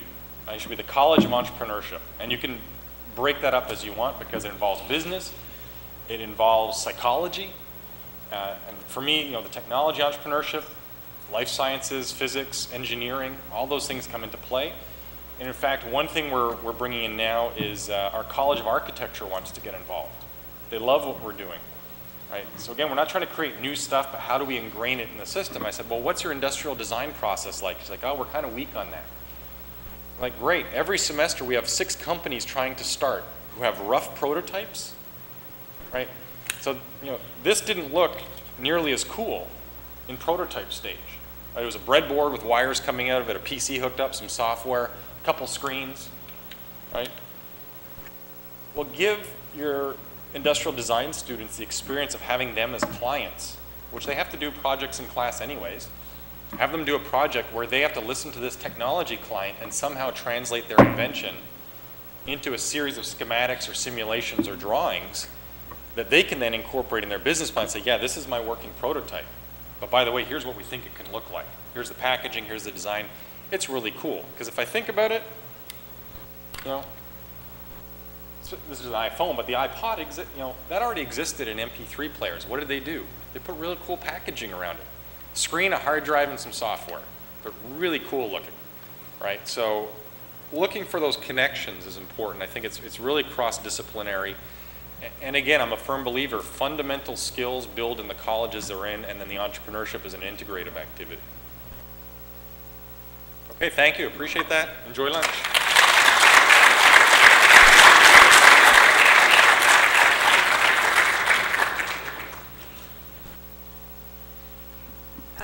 Thanks to the North American Advanced Manufacturing Research and Education Initiative, Ms. Wanda Garza, and the School of Engineering and Computer Science in the College of Science and Engineering, we have lunch provided for this meeting today.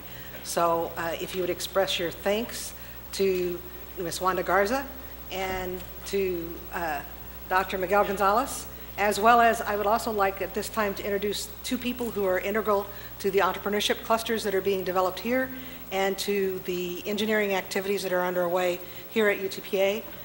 Dr. Ed Lemaster, who's the Dean of the School of Engineering, the College of Science and Engineering, I'll get it straight, and Dr. Teo Ozuna, who's the Dean of the College of Business Administration here at the university. Is there anybody else I've missed? We don't have any other deans here right now. Okay, so Wanda, did you have any brief thing that you'd like to say about NAMRE? Or just...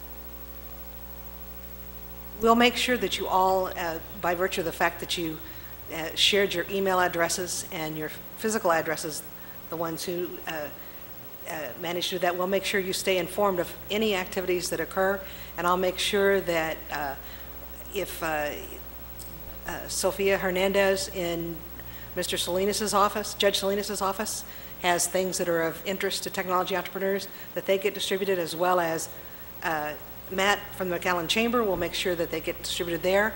And already outside we have Romero Garza that J.D. Salinas mentioned is the Edinburgh Economic Development Corporation, and he can talk not only about Edinburgh, but he is well connected to all of his colleagues in the Valley. And I already told him that JG set him up for a bunch of questions, so feel free to identify him. But lunches, box lunches, they're from Jason's Deli. There's several different varieties for you to choose from. We ask that you take your lunches, and if you would, like, gather in the tables that are out there, because after you've gathered, there's going to be a little bit of a networking exercise that's going to be undertaken. So thank you all and enjoy your lunch.